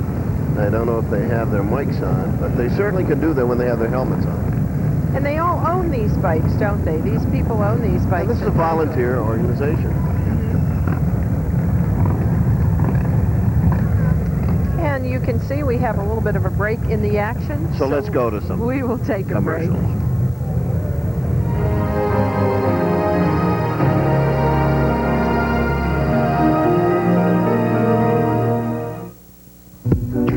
Parenting is a constant learning process. What you have to do is prioritize. Back in '88, Earl wanted to retire, spend more time with Tiger. Like Dad taught me. I met an American Express financial advisor. Dave is a personal friend of mine to this day. We trust each other because we got a track record. It's about making smarter decisions. And that's when dreams can happen. Call today to find out how we can help you reach your dreams. And now we join Larry on vacation for the Carrier Indoor Weather Report. Well, Lisa, the weather is just beautiful here. It's the only place I know of where I can truly predict perfect weather. Which is? I'm at home. Listen, let me tell you who to call for custom-made indoor weather in your home. Trust your family's indoor comfort to Carrier, and dependable service from A-Ross Heating and Cooling. Family owned and operated in Dearborn since 1961. Carrier, custom-made indoor weather. BP's research and testing tends to leave an impression on most visitors. 4th floor aviation fuel research. 6th floor marine fuel testing. And we put this research to use in a very practical place, your local BP station. Pizza for Todd King. Top floor. Top floor space research. BP, we keep you moving. For all your real estate needs, call Sam Baydoun, an award-winning Centurion agent for Century 21 Kern & Johnson. If you're buying or selling, you'll want to have Sam Baydoun on your side in any real estate deal because he's the man who knows real estate best. A real real estate expert. Sam Baydoun, Century 21 Kern & Johnson. Call Sam at 313-274-7200 or his pager at 201-2842. And welcome back. Here you see some of the cops and robbers of the Muslim Temple Shrine Performing Units. They look like escapees from Greenfield Village. Yeah, this is becoming politically incorrect, however, Russ. The old shoot-em-ups between the... Yeah, but the Indians are winning. The Indians are winning. Okay. They're scalping the service guys. So maybe it has become politically correct. Oh, it is politically correct.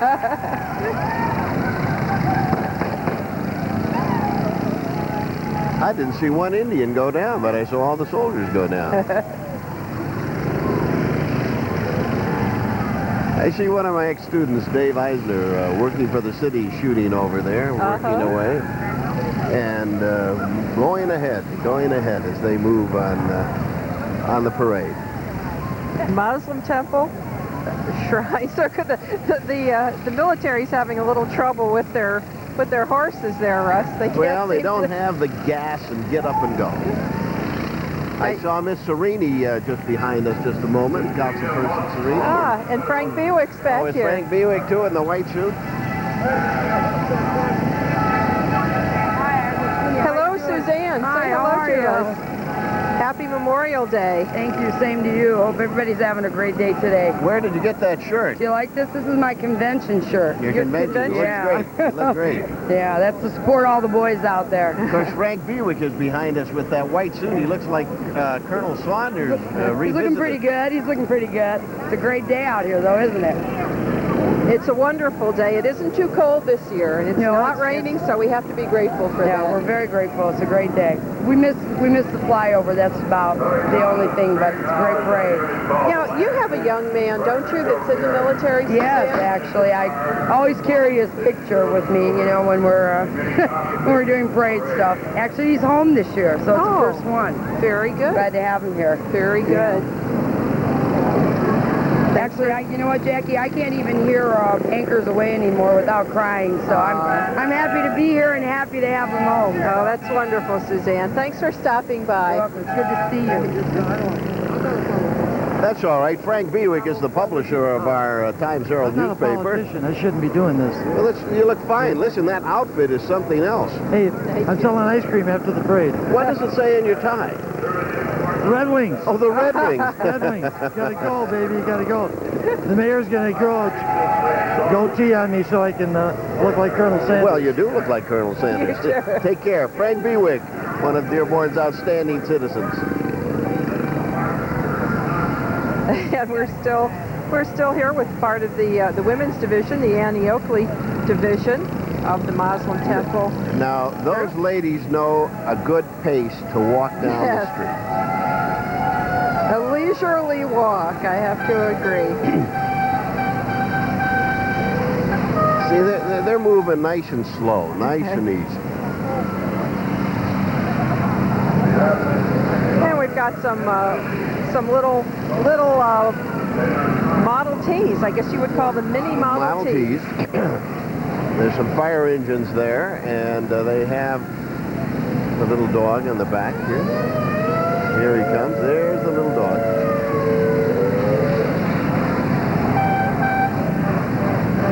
Why do I have the feeling that those are men with the hearts of little boys? Well, I think we're all kids at heart, especially on days like this when we're wanting to enjoy the time here. We're going to take a quick break in Dearborn's 74th Annual Memorial Day Parade. We'll be right back.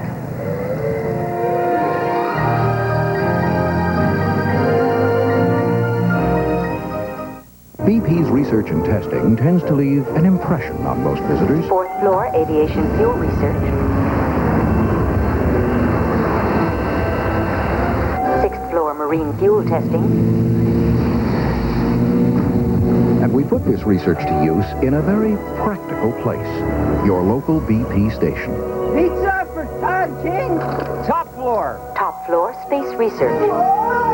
BP, we keep you moving. For all your real estate needs, call Sam Baydoun, an award-winning Centurion agent for Century 21 Kern & Johnson. If you're buying or selling, you'll want to have Sam Baydoun on your side in any real estate deal, because he's the man who knows real estate best. A real real estate expert. Sam Baydoun, Century 21 Kern & Johnson. Call Sam at 313-274-7200 or his pager at 201-2842.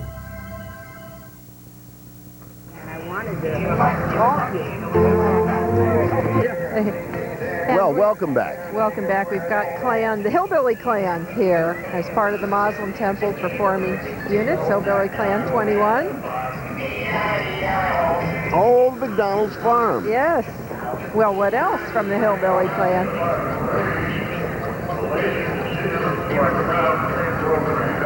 And I believe the end of this division is coming with their cruiser, their Cara cruiser.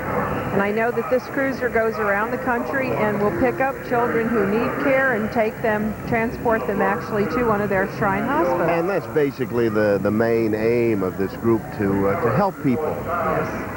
And you know, that makes America different from my point of view, Jackie. So many groups in this country, they have a social purpose, but the bottom line is they're out there to help folks and to help one another in this country called America. It's the best, Jackie. Absolutely. It's the best. You're absolutely right. And we honor today all of those who have died in wars supporting this country so that we could be here today, so that we could live the good life that we do live in this country. Yeah, when you take pause and you think about that, you realize that the freedoms that we enjoy here and the fruits of our labors, and all of that was made possible by men giving their lives so that we could be here. You've got the Lowry Middle School Band here. Bob Knight is the director of this group. It was my old junior high. Did you know that Lori was a high school at one time? No, I didn't know that. Back in the 50s, I believe, in the 40s, late 40s, 50s.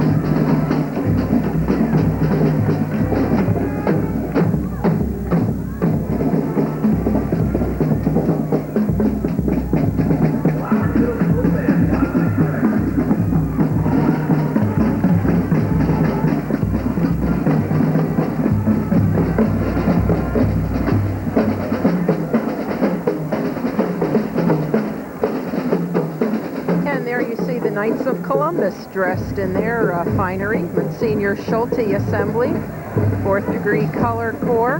Douglas Brown is the commander.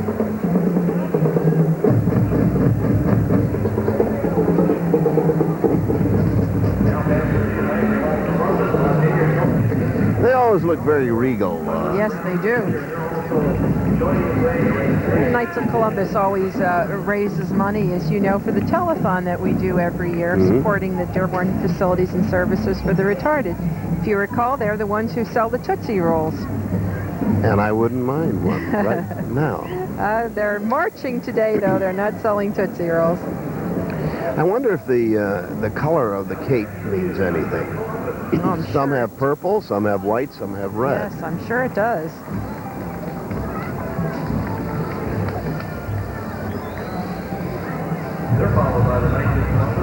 And they're followed by the Knights of Columbus, Father Patrick O'Kelly Council, 3860.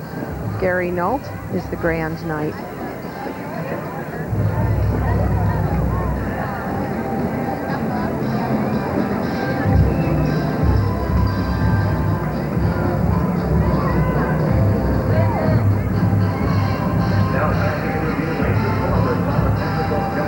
And they've got a small float there.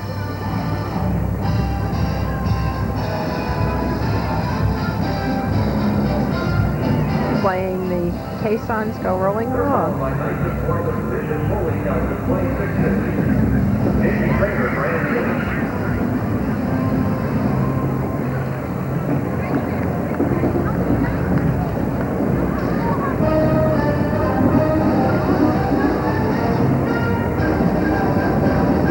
Little people have a nice way of going through the parade. They get a little ride with Dad. Isn't he having fun? And yeah, he's right in rhythm there. And there's another old Model T coming down the road here. Jackie, I wish you would stop referring to these vintage automobiles as old. Oh, okay. I remember them. I see. This is the Bishop Foley 2660 Knights of Columbus. I think that's James a Model Kramer A, is right? The Grand Knight. Is that what it is? I think it's a Model A. And I wonder if that's the Grand Knight there riding in the rumble seat of that car. That's the seat to be in. I remember in Ken Hainberg's school going to Fortson riding in his Model A in the rumble seat.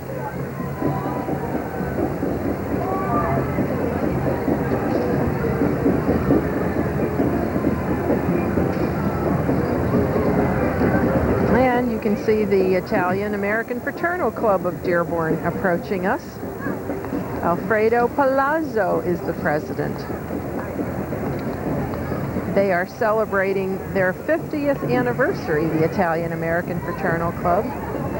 And they have been active in Dearborn for many years. You know, Mayor Guido is very proud of this group. As he is proud of all of the groups, of course. And I noticed up on the reviewing stand, Mrs. Guido is there along with the Guido children. So the whole family's there.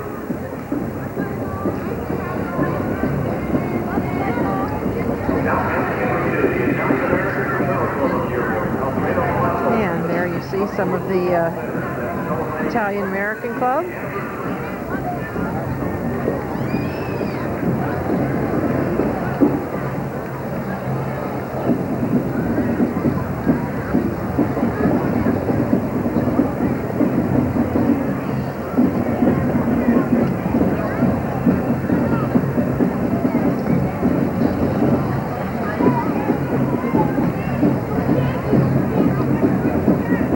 You are not forgotten. Their float commemorates all of the military people who have died in wars throughout our history. And of course, that is really the theme of the whole day. These veterans are not forgotten.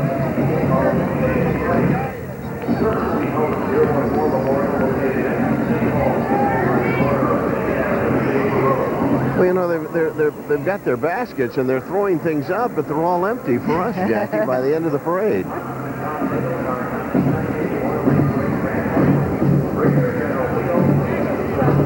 And there's their banner. They're celebrating their 50th anniversary, as I mentioned.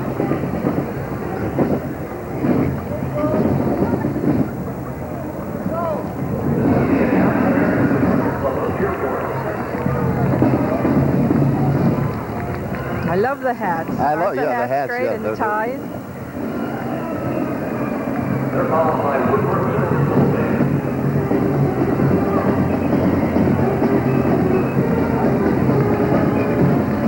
And coming down the road is the Woodworth Middle School Band.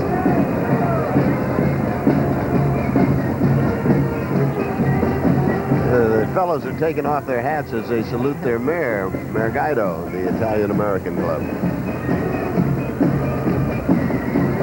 And Linda Tolias is the director of this band. Looking very sharp, the Woodward Middle School Band.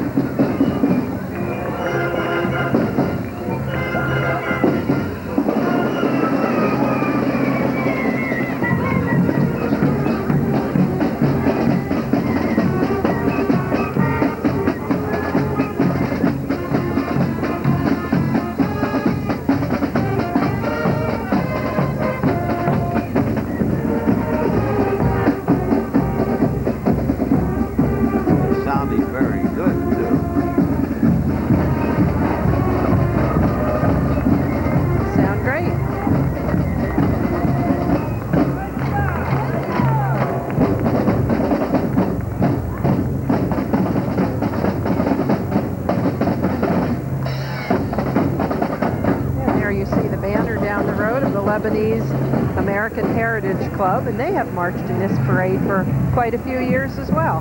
Right, and a very proud group of Dearborn people, the Lebanese. One of their foremost citizens, Mike Berry, was honored here with a national award at the Ellis Island National Award here just about 3 weeks ago. Mike Berry received this award of one of the top citizens of the United States, right from our town, Dearborn, Michigan. Congratulations, Mike. Carrying the flag of Lebanon there.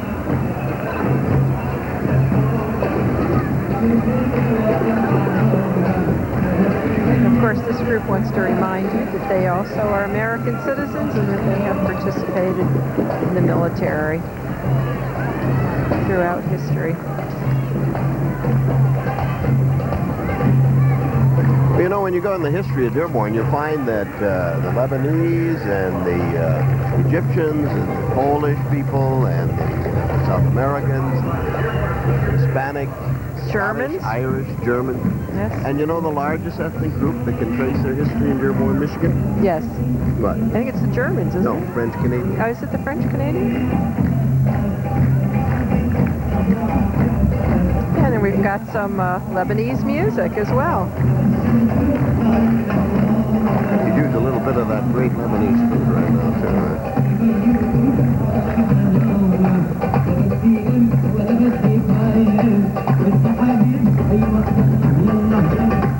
And here comes the dancers. After the music, the dancers are coming.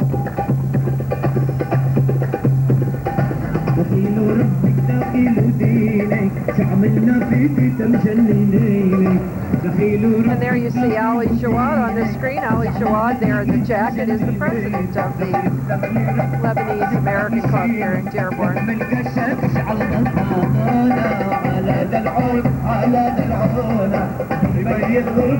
And is coming up behind them dancing, is that the Dearborn senior citizen? Oh, they're going to dance for us right now. Oh, this is one of their favorite Lebanese dances.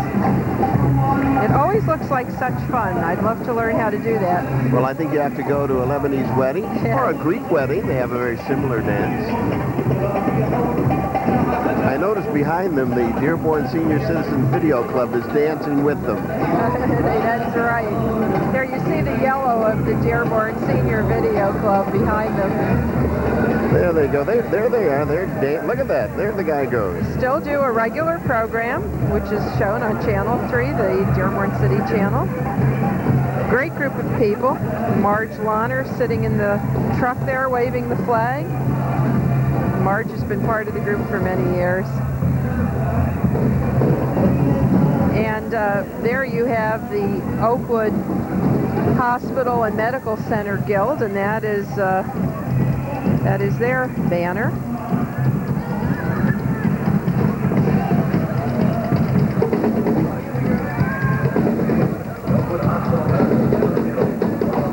And the Etzel Ford Band is coming up here. The Thunderbirds. The Thunderbirds. Looking very, very sharp. And the bass drum player of this group is Patrick Clark, our general manager's son. Rick Clark's son. But there's a great-looking band.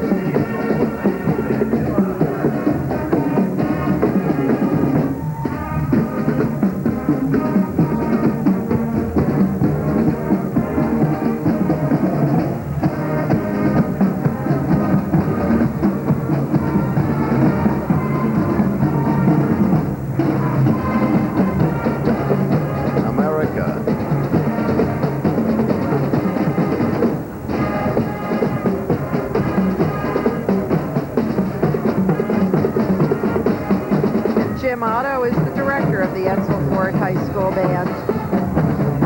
These are from the Dearborn Animal Shelter. Members of the Dearborn Animal Shelter reminding us that we should look after our animals. They need our support. The Animal Shelter is a group of volunteers. And they have one of the best animal shelters in the country. Yes, they do. For our little pals. Right. And there are it's a little dog and a cat there in the car. And we have the Dearborn Power Squadron next Well, here. I was going to say, it was nice to see that people that were walking their dogs were taking good sanitary precautions and carrying the little plastic bags. All Dearborn citizens ought to do that, Jackie. Oh, yes. The Dearborn Power Squadron, the coordinator of that group is Chester Wasilewski, and he has a salute to all veterans. There's a boat trailer and 2 jet skis. Have you ever been on a jet ski? Jackie? I have not, but Nor have I. They're awfully noisy when you're at a lake or a sea resort. I have to say I don't appreciate the noise they make, but I'm sure they're fun. We are going to take a quick break here. As you see, we have a little break in the action. We'll be right back.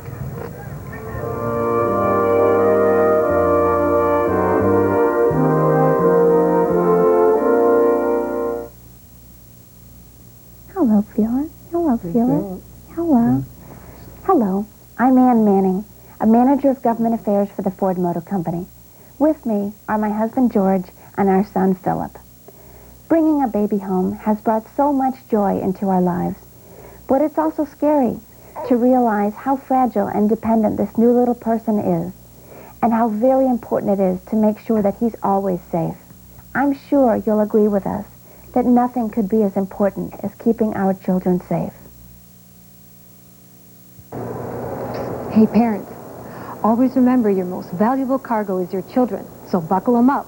Everybody in the vehicle needs to be properly restrained.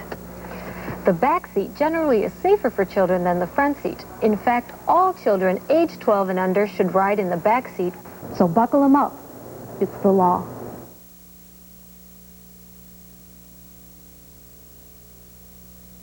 The word is out. Your best bet for reaching local audiences are the Time Warner High School sports broadcasts. Sports action at its best. ICE award-winning coverage for 1998 brings home a huge audience and will get you the most for your advertising dollar. Remember, everybody watches high school sports. Call Time Warner Programming for more information. Time Warner Cable. Cable television at its best. And we're back at the 74th Annual Memorial Day Parade. Jackie Kaiser. And Russ the Gibb. commentating. Well, sort of helping out a little bit there. We had a drizzle a little while ago, but it has stopped drizzling now, thankfully. Well, you know, it's interesting the number of people that showed up for the parade today, Jackie, with the weather looking like it was going to let go any moment. And this is the Fortson High School Vocal Music Department. Tony Bombaka is the director. They're riding and singing.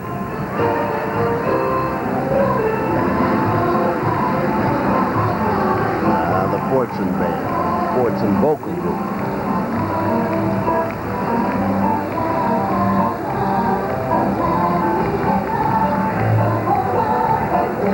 It's a grand old flag. Fortson is my high school. Is that right? I graduated from Fortson. Fleur-de-lis.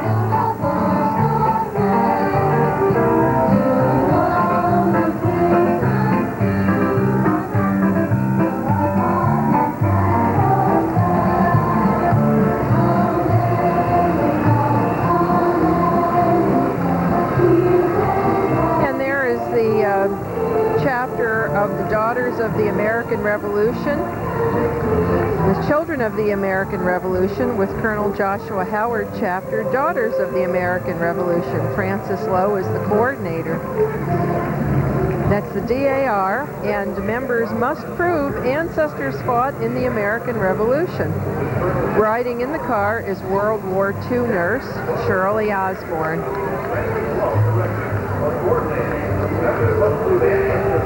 And what you're seeing is the color guard of the 1st Battalion, 24th Marines, 4th Marine Division. Staff Sergeant Michael Rooker is the commander.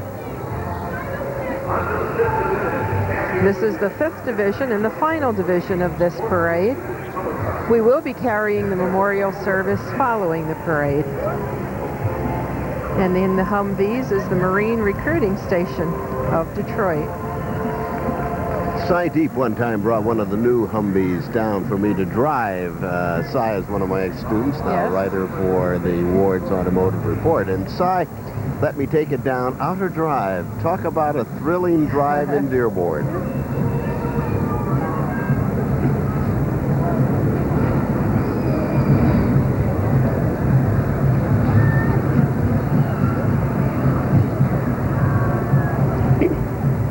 This is U.S. Air Force F-15 pilots. I'm afraid these pilots, while they're in the parade, they did not fly over the parade route today because of the low ceiling. But we are seeing them there. They would have flown. Well, they're flying in Dearborn's Mustang convertibles. We're kind of teasing them. Where are the planes? We miss that noise, that thunderous explosion of those jet engines flying down Michigan Avenue.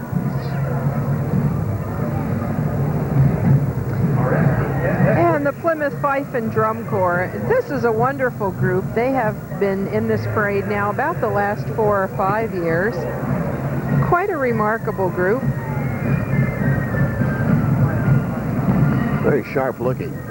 They've appeared in hundreds of parades and festivals around Michigan, the New England states, since being founded in 1971. They've also had the honor of performing in Washington, D.C., Mount Vernon, and the 200th anniversary of the signing of the Constitution in Philadelphia. They've also played at the Vietnam Wall, as well as laying a wreath at the Tomb of the Unknown Soldier. These young people range in age from 12 to 18, and they typically perform 40 to 50 times a season.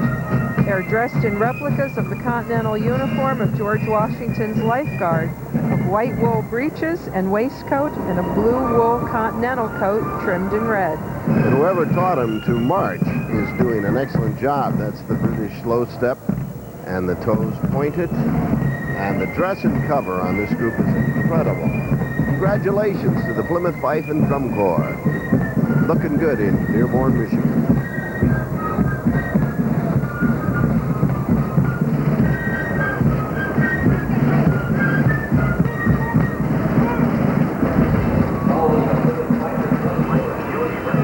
And this is the U.S. Marine Cadet Corps.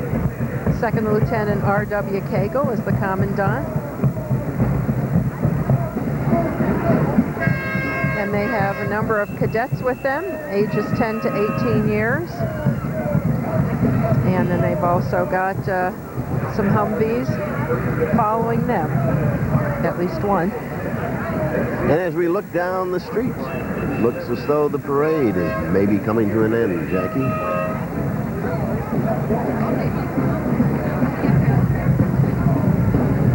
And this is the Michigan Gold Wing Association, 15 motorcycles. Their president is Will Jenkins. Now the Gold Wing, that's Honda.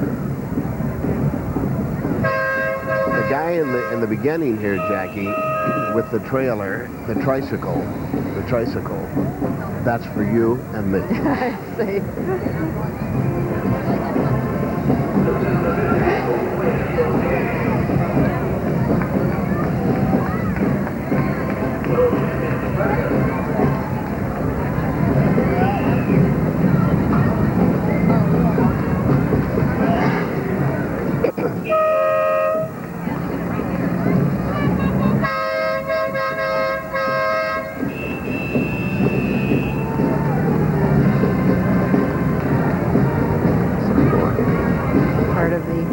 Gold Wing Association. While Channel 4 takes a peek at us from their copter up in the sky. Yes.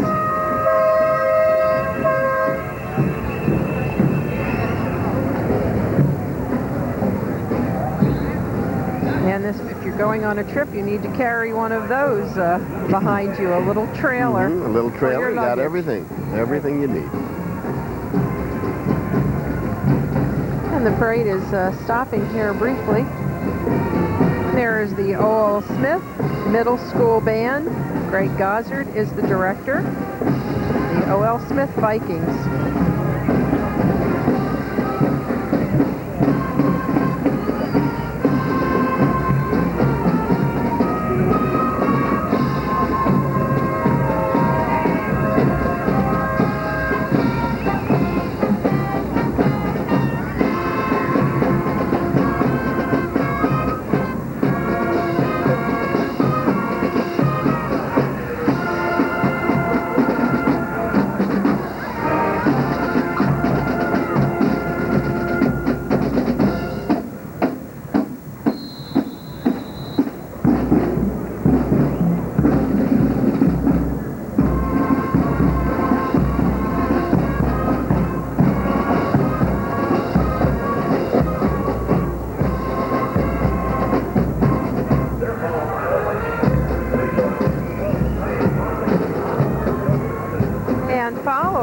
Is the Viking Voyager space shuttle. If you remember, this is an old school bus that they've painted white to look like a space shuttle. We can see the shuttle in just a minute here coming into our picture. There it is. This is a science project with an onboard computer system simulating space exploration of the 21st century. It was instituted, designed, and constructed by O.L. Smith School staff, students, and parents. And following there, behind, is the Dearborn Historical Museum's vehicles, a 1916 touring sedan, a 1922 Model T, a 1930 Model A from the museum collection. And they want to remind you about Rendezvous on the Rouge coming up June 13th and 14th, and Flag Day June 14th at Ford Field.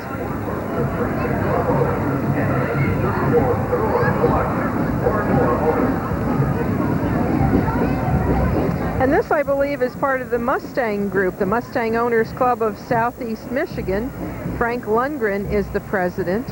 And they are having a stampede to Dearborn on the weekend of June 12th to the 14th at the Hyatt Regency. And still a very hot car, the Ford Mustang. There are about 30 Mustangs in our parade here today. I believe this is their first year participating in this event. This is a group of individuals who find the Ford Mustang one of the most stylish and attractive domestic sports cars available. The membership is over 400 car owners and their families. The club president is Frank Lundgren of Southgate, Michigan, and a 34-year employee of the Ford Motor Company. To be part of this group, you don't have to own a Mustang, you just have to love automobiles. I'll take one, please. And this is the Stout Middle School Falcon Band. Mike Kalis is the director of this group. And playing flute in this group is Crystal Maurer, who is the daughter of one of our customer service reps at Time Warner Cable.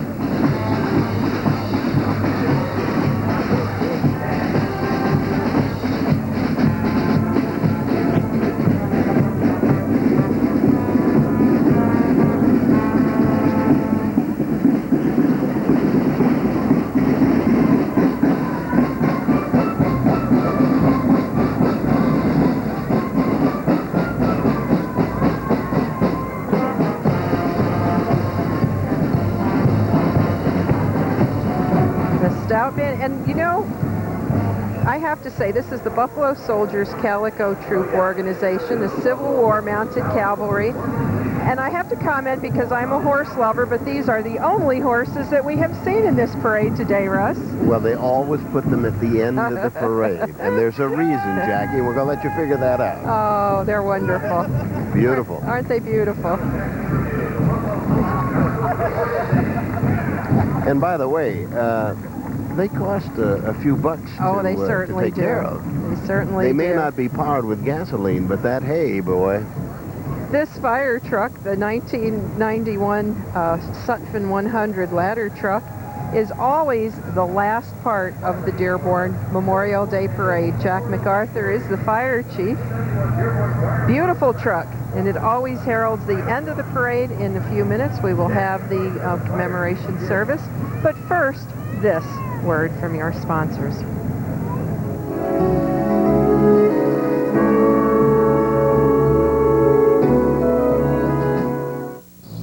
Integrity, an ideal that sets the United States Naval Academy apart. Rigorous academics, leadership training, and character development challenge our midshipmen and shape them morally, mentally, and physically. With a common pursuit of honor, courage, and commitment. Dedicated to serve as officers in the Navy and Marine Corps. These young men and women are the U.S. Naval Academy. Leadership and vision for the 21st century. This is who I am. I am rich. I am poor. I am a girl. I am a boy. I am from the city. I am from the country. I know exactly what I want to do. Who I want to be. I have no idea. What I want to do. Who I want to be. No matter who you are or where you're from, the United States Air Force may be the place for you to learn, to grow, and to be successful in life. I have potential. My future is unlimited. I am somebody. You can make a difference with the job that really matters.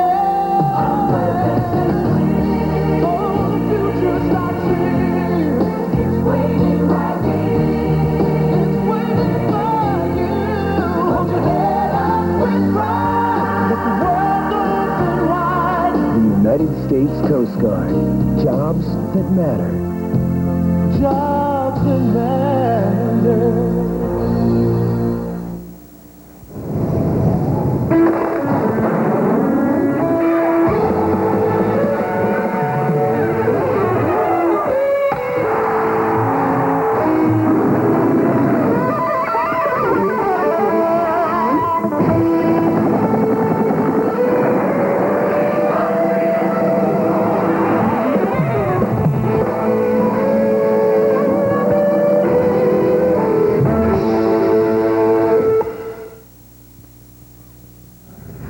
And Whoa. we are back from the corner of Michigan and Schaefer. We're waiting for the commemoration service to begin. The main speaker, the keynote speaker at the commemoration service is Brigadier General Leo Williams III, who was the Grand Marshal of the parade. He is the commanding general of the Marine Corps Reserve Support Command in Kansas City, Missouri. He lives in Detroit. He works at the Ford Motor Company. He's quite a remarkable man, and we had a chance to speak with him a few days ago and share his thoughts on this day. Here's that interview. Your role as the Grand Marshal of this parade, I'm sure, is a sort of a special honor and a special privilege to you. But what are your thoughts on Memorial Day? First of all, you're right. It's a tremendous honor to be asked to be the Grand Marshal. As you know, my other life is with Ford Motor Company. Much of my 20-year career with Ford Motor Company I spent in Dearborn. So to get this call was both a tremendous surprise and a tremendous honor. My Memorial Day for me, personally, holds a very special meaning because my family, my grandfather, Leo I, was in the Navy for about 40 years. And I think actually gave me my strong appreciation for the military. My father was in the Navy during World War II. My uncle was in the Army just after World War II. So I have a long military history in my own family. During Vietnam, which was when I was coming out of in high school and in college, I lost a number of dear friends as a result of the Vietnam conflict. So this remembrance is a very personal thing with me. And I believe Memorial Day should be taken personally by everyone as an opportunity to remember those relatives and friends who gave their lives in the defense of this country. They gave the ultimate sacrifice. Indeed they did. We visited Washington recently and had an opportunity to go to the Marine Corps wonderful statue there on Iwo Jima, and what a marvelous statue that is, and what a proud traditions the Marines have held in this country over the years. I mean, all the battles that they've ever been in are represented on that statue, and you must be very proud to be a Marine and to be part of that tradition. I have always been supremely proud to be a Marine. The reason I became a Marine to begin with was because some of the most outstanding, upstanding individuals I ever met were Marines. They were tremendous role models, and they actually gave me a sense of direction. And I hope I've been able to continue that with a number of the younger Marines that I've had a chance to have some influence on. Brigadier General Leo Williams III, thank you for being with us today. Thank you, Jackie. He was a wonderful man. I really enjoyed speaking with him.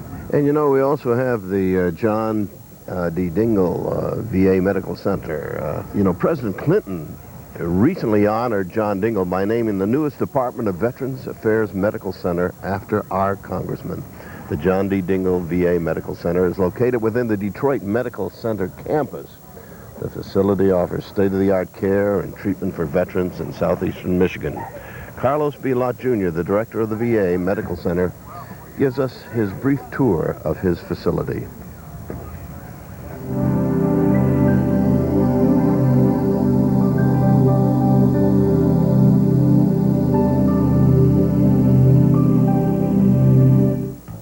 Hello, I'm Carlos B. Lott Jr., the director of the John D. Dingle VA Medical Center. On behalf of myself and the staff, I would like to take you on a brief tour of our facility. This video tour will acquaint you with our fine institution and with some of the services that we proudly provide to Michigan veterans. If you are a veteran and you are either not familiar with the VA Medical Center services or you are wondering if you are eligible to receive health care services at the VAMC, I would encourage you to call the VAMC at 1-800-511-8056 and speak with one of our staff members. We would be happy to serve you. Prior to our move to downtown Detroit, the medical center was located in Allen Park, Michigan. Many of you watching this, I am sure, are familiar with the Allen Park VA facility on Southfield and Outer Drive. That facility served Michigan veterans for over 50 years before our new facility was completed in 1996. June 2nd, 1996 was an exciting day for us because that was the day we moved our veteran patients from the Allen Park to the new Detroit facility and officially began operations here. In slightly less than 4 hours that day, over 100 patients were safely moved to their new Veterans Health Care facility. The new Detroit VA facility provides a new building and a state-of-the-art technology to veteran patients. Some of the new technologies that are available in the Detroit facility include high-speed CT scanning, and for those scans that do not require the use of x-rays, there is new MRI technology. The new VA Medical Center is also equipped with a system called PACS, which stands for Picture Archiving and Communication System. This new technology stores all x-ray images on computer disks and allows for providers to recall those images from anywhere in the medical center. This essentially puts x-ray images into the hands of providers immediately when they need them. Another innovation that has been implemented at the John D. Dingle VA Medical Center is our primary care program. This program organizes all basic ambulatory care services into 5 firms. A firm consists of a team of providers, physicians, nurses, nurse practitioners, physician assistants, and clerks. This team of providers is fully responsible for a consistent group of veterans who are their patients. This adds measurably to the continuity of care provided to our veteran patients. Veterans have responded favorably to this new program because it gives them a provider who they get to know and who is very familiar with their health care needs. The primary care program is part of the overall strategy of the Veterans Health Administration to change the way we provide health care in VA. We're going from a hospital-based healthcare system to one that provides care on an outpatient basis. Another aspect of the mission of the John D. Dingle VA Medical Center is conduct of medical research. Our research program is growing and has benefited by our move to downtown Detroit with the close proximity to Wayne State University School of Medicine. The total research budget for fiscal year 1998 is over $2 million, and the projected 1999 budget is estimated at close to $3 million. Research projects are being conducted in a number of different areas, including the areas of diabetes, cancer, nutrition, and innovative surgical procedures. We are proud of our accomplishments and of our staff, so it is fun to take time to have a good time as we did for our birthday, where we celebrated the day we moved into the Detroit facility. And most recently, we celebrated the renaming of our medical center for the distinguished Congressman John D. Dingle. We were proud to host such an event attended by Vice President Gore, Secretary of Veterans Affairs Tuggle D. West Jr., Senator Carl Levin, and a host of distinguished guests, and of course, the guest of honor, Congressman John D. Dingle and his family. And we are going to be joining the commemoration service, which is just starting. Congressman Dingle is one of the speakers, as is Governor Engler. Jackie, it's been a great day for the parade, and again, now the important part of the ceremony, the remembrance of our veterans. Happy Memorial Day, everyone.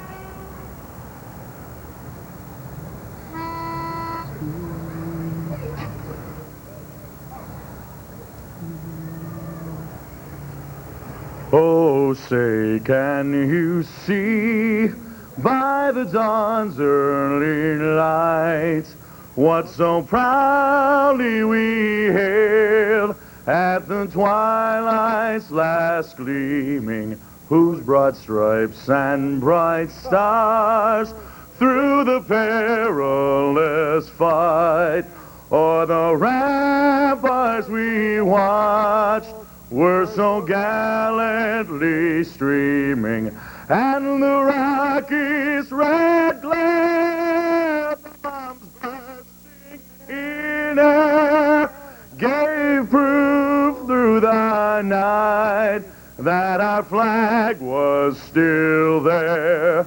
Oh, say does that star-spangled banner yet wave? Oh, the land of the free and the home of the brave.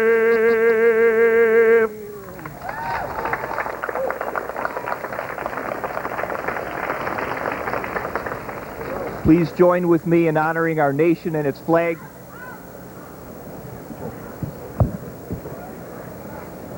Please join with me in honoring our nation and its flag by reciting the pledge along with me. I pledge allegiance to the flag of the United States of America and to the republic for which it stands, one nation, under God, indivisible, with liberty and justice for all.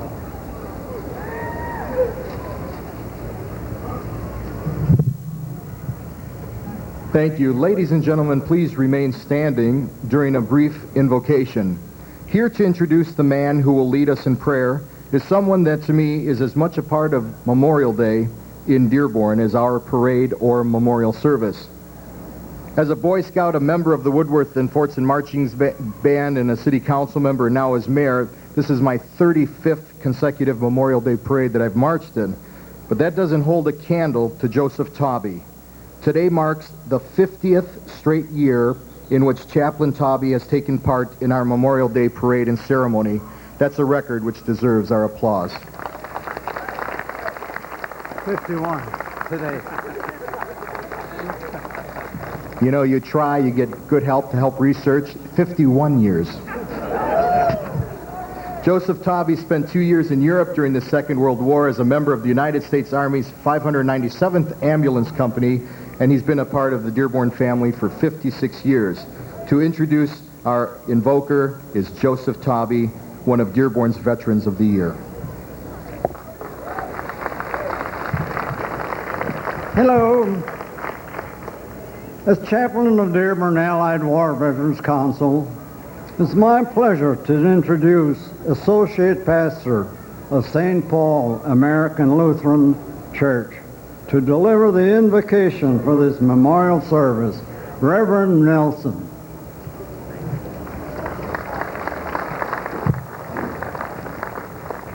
And thank you for this honor. And let us join in a prayer of invocation.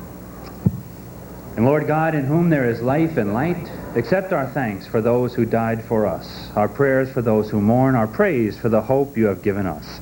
Refreshen our hearts with dedication to the ideals of heroic men and women, with appreciation for the honesty of just men and women, and with obedience to laws of upright people. Forgive us when our patriotism is hollow, when our nationalism is arrogant, when our allegiance is half-hearted.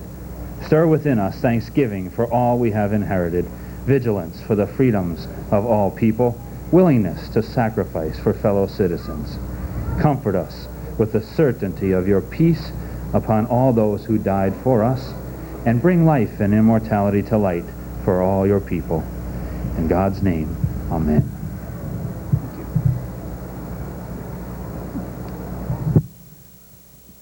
Thank you very much, Reverend Nilsson. Please be seated. I'd like to take a moment to acknowledge the presence of some of our special guests here today. From the Dearborn Allied War Veterans Council, the officers, William Offerman, Commander, Joseph Terry, Senior Vice Commander, Frank Palaccio, Junior Vice Commander, George Harvey, Adjutant and 1998 Memorial Day Parade Co-Chairman, Robert Borpagel, Quartermaster, Ronald White, Sergeant at Arms, David Dumas, Judge Advocate and 1998 Parade Co-Chairman, Dino Taglioli, Trustee, Frank Earl, Trustee, Richard Laurie, Trustee. Please rise and receive recognition.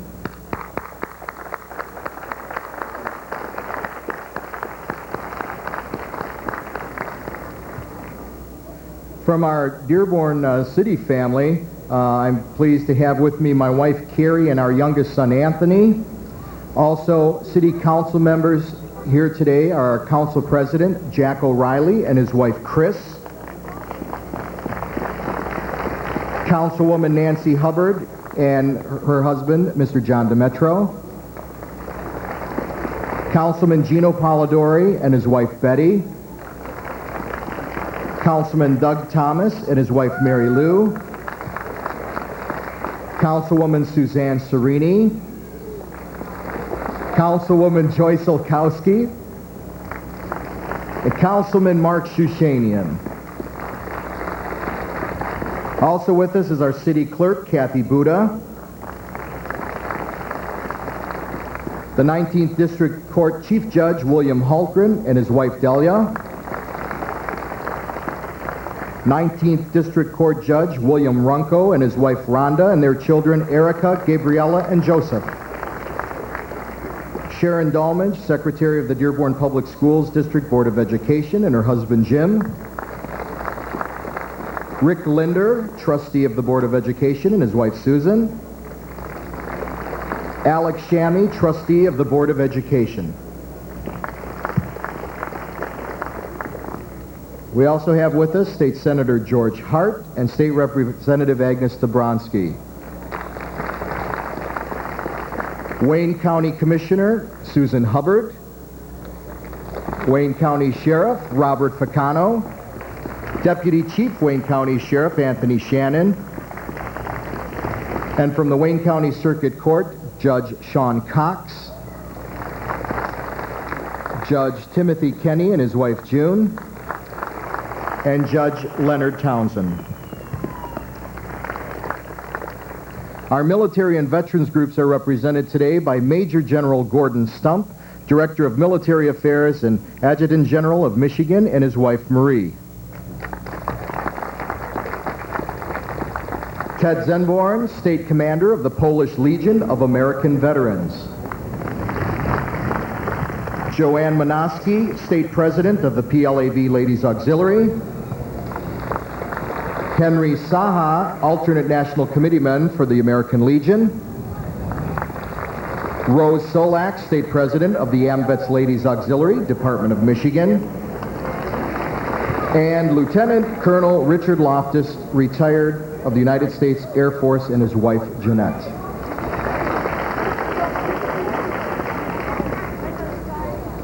Now I'd like to introduce two men who have taken time out of their very busy schedules to join us here today. We're very proud that Governor John Engler chose to come here to Dearborn on this Memorial Day when he had so many other cities ask him to participate in their programs all over the state. Governor, let me welcome you back to the hometown of Henry Ford. Your record of accomplishments has been exceptional, and yes, you are a great governor, but we all know the four biggest reasons for your popularity: Michelle, Madeline, Hannah, and Maggie. Ladies and gentlemen, let me introduce the governor of the great state of Michigan, John Engler.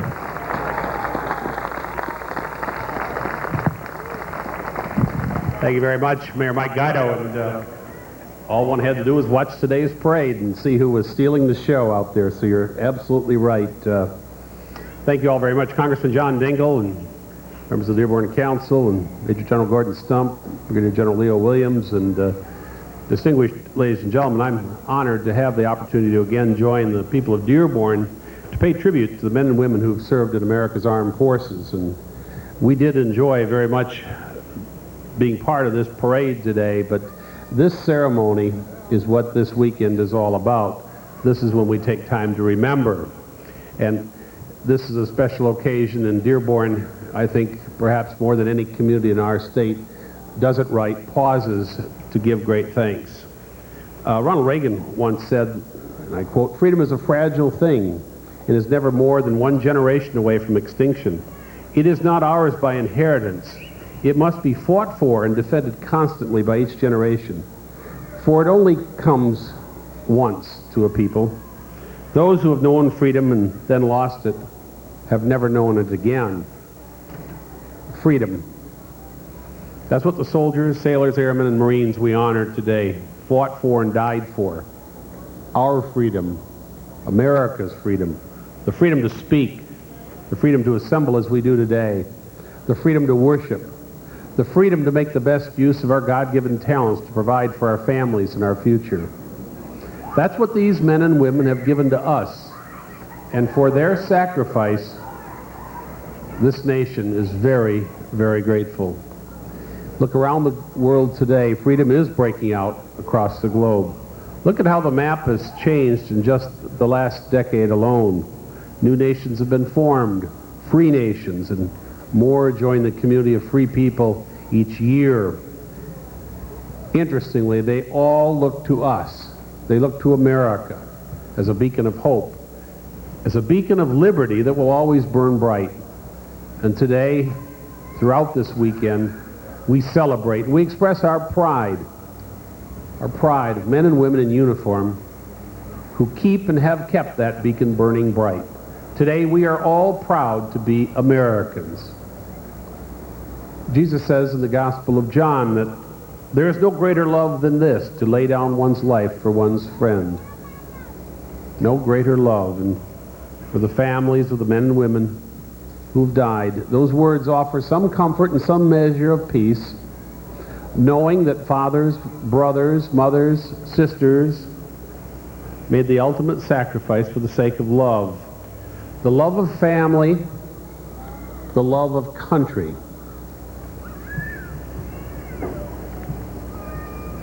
It's because of their love they have secured not only a place in history, but a special place in our hearts. For their sacrifice, the ultimate sacrifice, no thank you was eloquent enough, no memorial big enough, no parade or ceremony grand enough to express how deeply we feel for these men and women.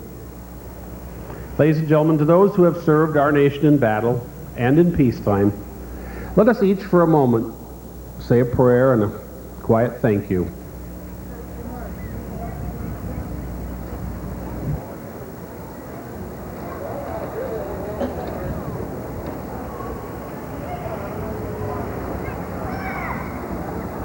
This afternoon there's one soldier that I'd like to single out to pay special tribute to on this Memorial Weekend. Just last week, an American hero died in Michigan. Now, this hero's story begins near a small village in Italy, September 1944. Then, Private First Class Sergeant Oscar Johnson was forced to watch as his 7-man company was killed one by one. But Private Johnson was not going to let their deaths be in vain. By himself, he protected the infantry's left flank, using hand grenades and small arms that he'd collected from his fallen comrades. Private Johnson held his position against several advancing German companies and saved the lives of 2 soldiers that were sent to reinforce him. He threw himself in front of the 2 men, protecting them from a barrage of mortar and artillery fire. He was not only successful in holding off 5 German companies, he also administered medical aid to the wounded men and captured 25 German soldiers. I want to note that wasn't the end of his service. Sergeant Oscar Johnson, upon leaving active duty, went on to serve his nation as a member of the Michigan Army National Guard for some 30 years. But it was that day and that valor on the Italian battlefield that Private Oscar Johnson was awarded the Medal of Honor. He was willing to lay down his life for us, for America, and for our future. And heroes like Oscar Johnson epitomize the true meaning of patriotism and honor.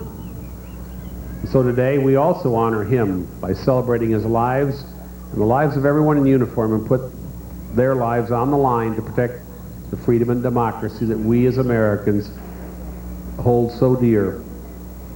So on this day of remembrance, think of how lucky we are to live in a free country, as we just pledged one nation under God, and to say thank you. Thank you from the bottom of our hearts to the men and women of the Army, Air Force, Navy, and Marines. Thank you, and God bless America.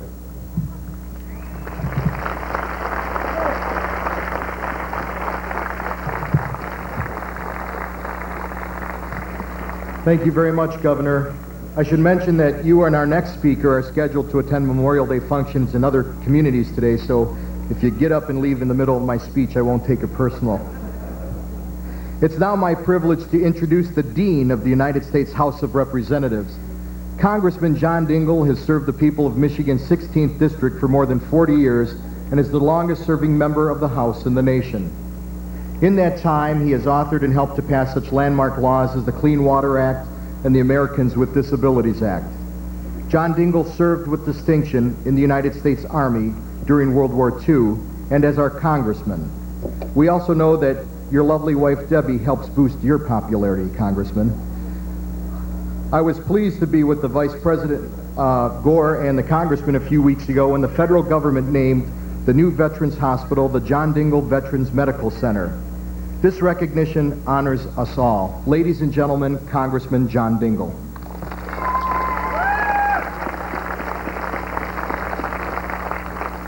Thank you, Mr. Mayor. Not only do you and the people of Dearborn have the best parade in the state this day, but you are still the most gracious in terms of your introduction. Thank you. Governor, welcome. We're honored you're here. In general, we are delighted that you're with us. Thank you.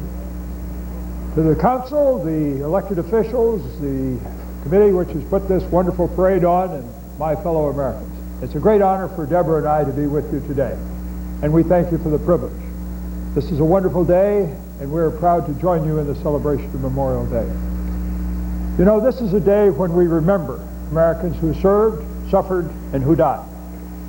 And as an old infantryman from World War II, I am very proud that I'm able to be with you today to share with you a day which honors my comrades of World War II and other wars for what they did, for their service to their country. To my fellow veterans, I say we rejoice this day that we have survived and that we had a chance to serve the greatest nation in the world. And to my fellow Americans, I note how proud we are that you share with us the remembrance that goes with this day. This is a day of great remembrance, of great events and great deeds. But it's also a day at which we rededicate ourselves to the ideals of America. If you look around, you will find a lot of veterans. My good friends and colleagues from Post 75 and all the other veterans organizations who are here. If you look, they're a little grayer this year, a little older this year, and they don't march quite as vigorously as they have in other times past. But they are still here to remember and to share the inspiration which they have as Americans in remembering the sacrifices and great deeds of Americans past. I am particularly pleased that Dearborn has such a fine ceremony and such a fine service. And I'm particularly grateful that we do such a good job here of remembering those days. And I would note that we who have served this country in time of war are proud of what we did. And we're proud that you remember. But we ask something else. We ask not only that those of you who are here to celebrate this day with us remember, but also that you share those remembrances with our young people. Because we hope that never again in history will Americans have to go abroad to serve, to suffer, and to die for this country. But we want them, whatever their age and whatever the date of their lives might be, to know why it is we did it. We did it for our freedom, for theirs and for yours. And we have now, as a result of what hundreds of thousands of Americans who have died and millions who have served it in times of war have given us, the greatest, the freest, the richest, and the strongest nation in the world. Remember not just what we did, but remember why we did it. Because God forbid, if the time ever comes when somebody in this country has to go abroad again to serve for the cause of freedom, we want them to understand why it is they did it. God bless you all, God bless us all, and God bless the United States of America.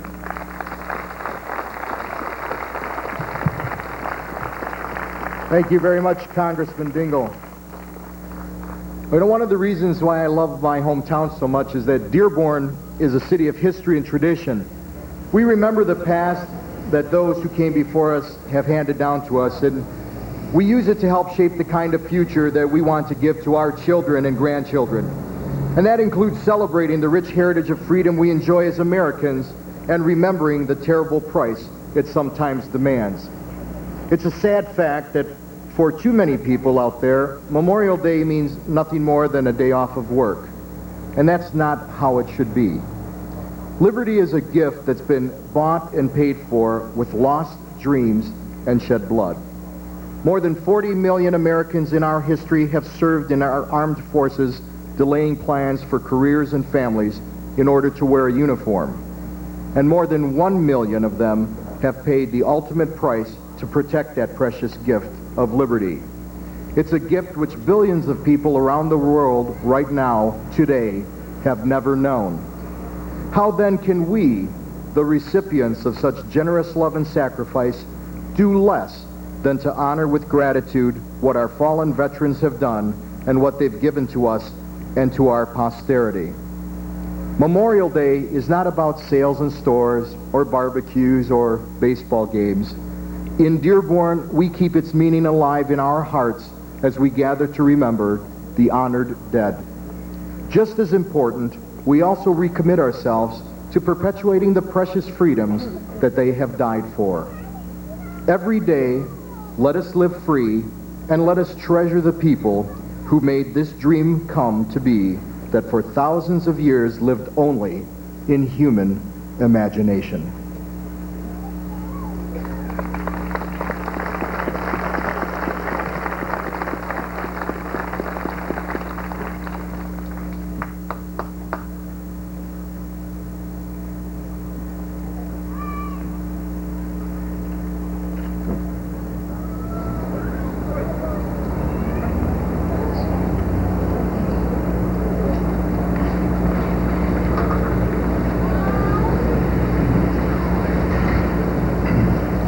Now I'd like to introduce the Grand Marshal of Dearborn's 1998 Memorial Day Parade and our keynote speaker here today.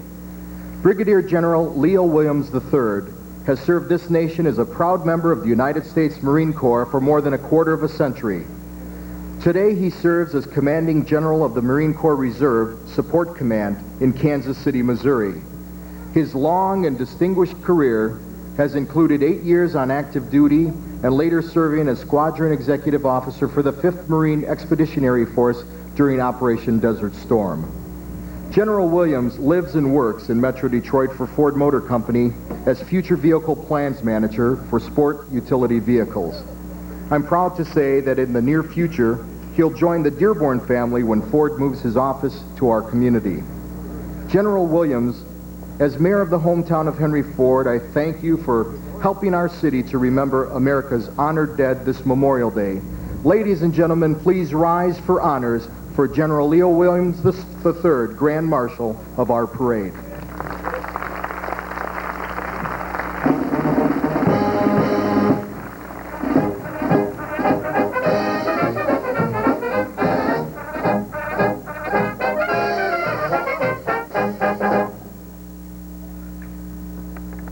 Be seated, please.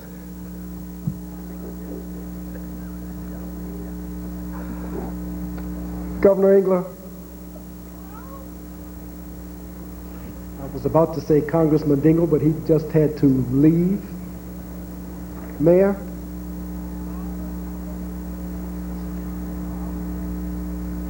all of our distinguished guests,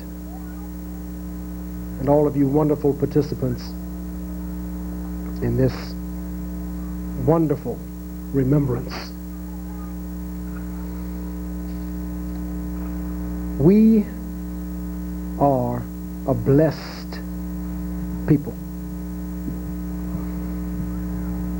And we often take for granted just how blessed we are.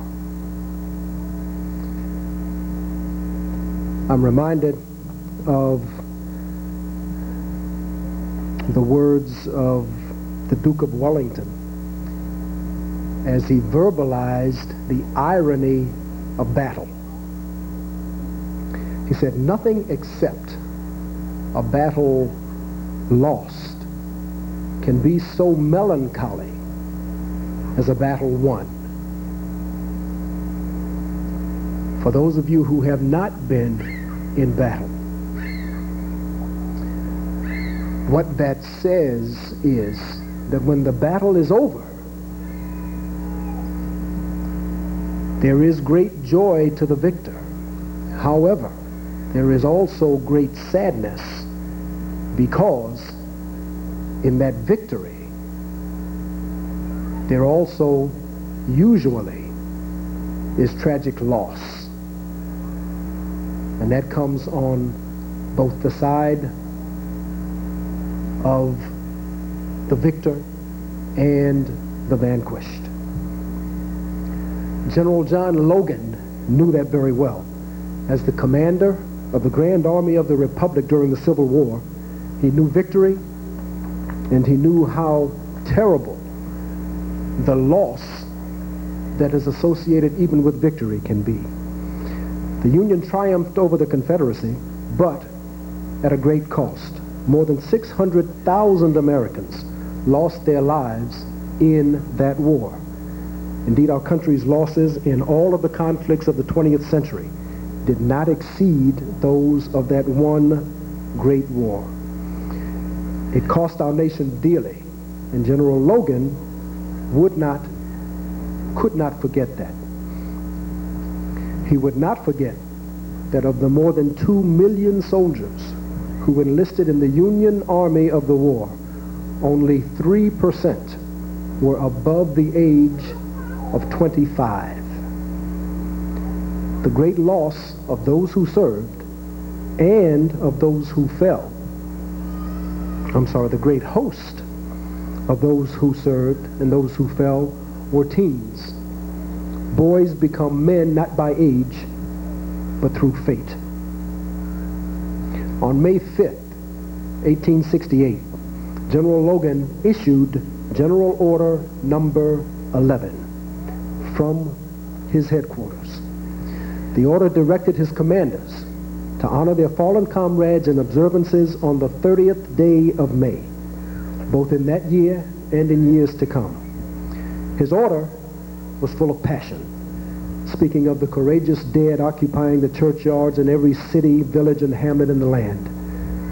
His emotion was one of loss, of grief for the fallen whose dedicated service and ultimate sacrifice forged a democratic future for our country. For those who had survived, the 30th day of May meant protecting the memory of their comrades with prayers and by decorating their graves. We should guard their graves with diligence, General Logan wrote. Let no foot tread rudely on such hallowed grounds.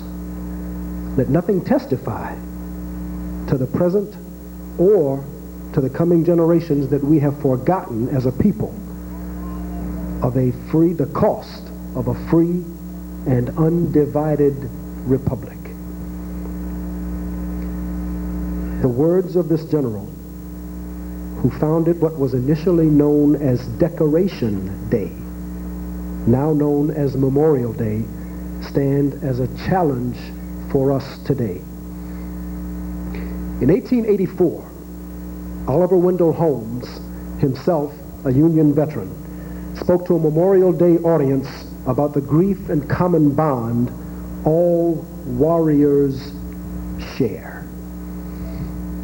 You could not stand up day after day in those indecisive battles where overwhelming victory was impossible because neither side would run as they ought to when beaten without getting at least some of the same brotherhood for the enemy. Of Memorial Day, he said, the soldiers of the war need no explanations. They can join in commemorating a soldier's death with similar feelings, whether he fell toward them or by their side. Thus, Memorial Day has become a holiday where our country can pause to remember and honor our fallen, to grieve, and to heal. The last Monday in May remembers the fallen of all our country's wars who have given us our heritage as Americans. Many here today have served in combat. Some remember family and friends who now only exist in our hearts and our memories. The sacrifices of our fellow countrymen should be remembered personally, not corporately. We must each work to make Memorial Day personal, lest we forget and lose part of our nation's soul through ingratitude. Each soldier, airman, sailor, and Marine who has fallen in our country's conflicts had a life, a future, with dreams and hopes which were extinguished for our individual and our common good. Perhaps the writings of a common soldier, will make Memorial Day more real to us. Private Donald Ross served in World War I somewhere in France, as his letters home related to his family. He often wrote his parents and his sister Katie. On November the 10th, 1917, he wrote to his mother and father, "My cold has left me quite deaf. This morning, a couple of shells landed within 10 yards of me, but I did not hear them. The mud is terrible over your boots everywhere. You would not know me if you saw me. I'm covered head to foot and cannot get it off me." Katie said in her letter that you're going to send me a parcel. Would it be too much trouble to ask you to send one every week? Just a few months later, in May, he wrote his sister, "Dear Katie, no doubt you will be wondering why I have not written. Well, you can see by the address that I've been wounded. I've been in bed almost a month. I was shot through the right foot on the morning of April 9th, Easter Monday. I was unable to get to the first aid station until Tuesday morning, and then I had to crawl a mile on my hands and knees as I was unable to walk. The doctors literally cut my foot all to pieces. Your loving brother, Donald." In August, he mustered his courage and wrote his father, "I'm going to cable you for $50, and don't think that I'm gambling. The last poker I played was aboard ship on the way over. But the reason I'm asking for money is because we don't get enough to eat. And the money we get barely keeps one in smoking tobacco, writing paper, and stamps. I'm going back to the line before long. So I want the money to live fairly well while I'm able. Your loving son, Donald." This letter to his father was prophetic. Donald Ross, whom we have gotten to know a little today, was later killed in action in France. Today, let us remember Donald. Memorial Day is for him and for all our fallen countrymen, each with a face and a name. May God lift the hearts of those for whom this holiday is not just a diversion, but painful memory and continued loss. God bless Dearborn. God bless the Marine Corps. God bless America.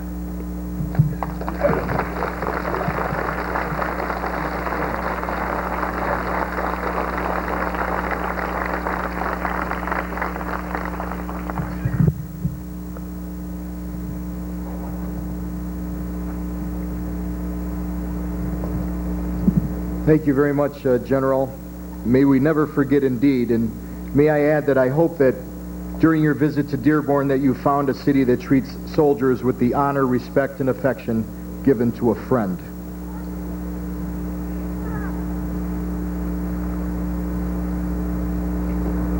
Now I'd like to introduce one of America's finest military bands. Directed by Chief Warrant Officer Alexander Gray, the 2nd Marine Air Wing Band joins us today from Cherry Point, North Carolina, and will be performing the song, America. Chief?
Thank you, Chief Warrant Officer Alexander Gray and the 2nd Marine Air Wing Band. Let's have another hand for him.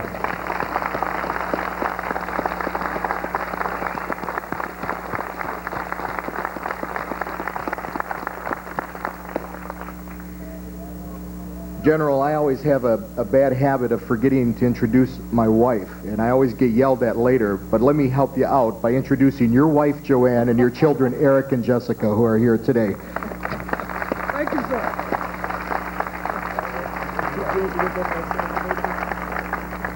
We're very happy to have you here as well.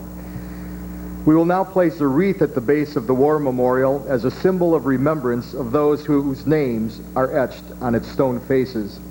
Before we proceed, however, I would like to personally thank the members of the Vietnam Veterans of America James Heward Chapter 267. Once again, they held a 24-hour overnight vigil at the War Memorial as their special Memorial Day tribute to our lost veterans and to those who remain missing in action. At this time, I call upon them to place the wreath of remembrance.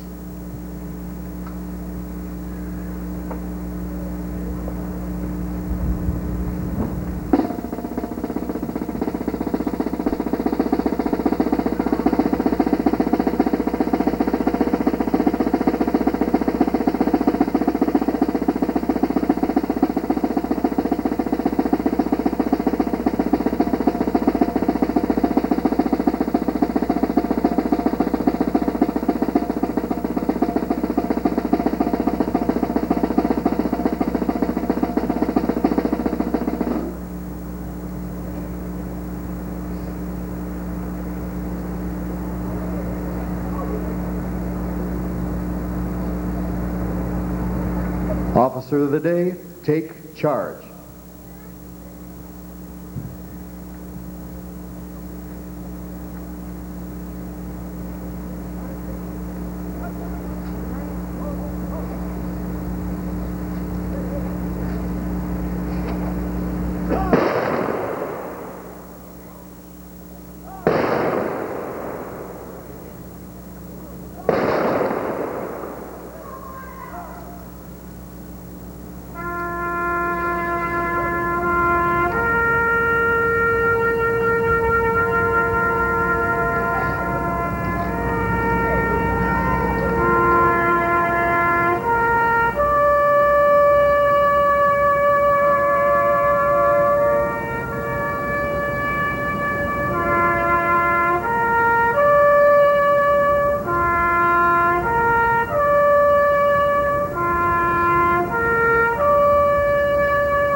I'd now like to introduce three members of the Simone Vitale Band who will perform God Bless America.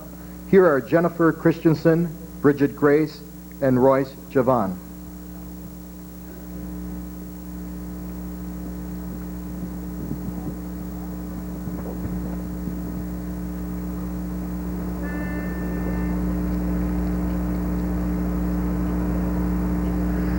God bless America, land that I love.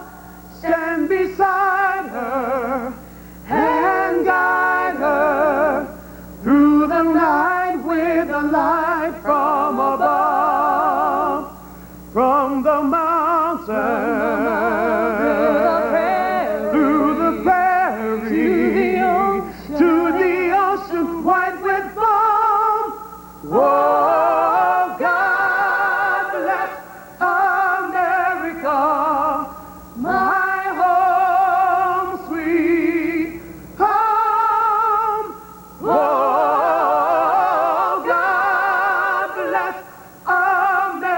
America, my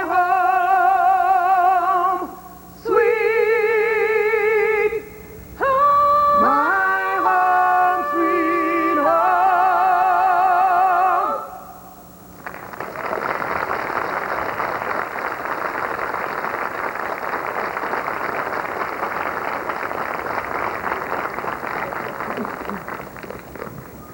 Thank you very much. Let's have another hand for Royce, Bridget, and Jennifer. Outstanding. We'll end our memorial service with a benediction by Reverend Timothy Nilsson. Reverend Nilsson.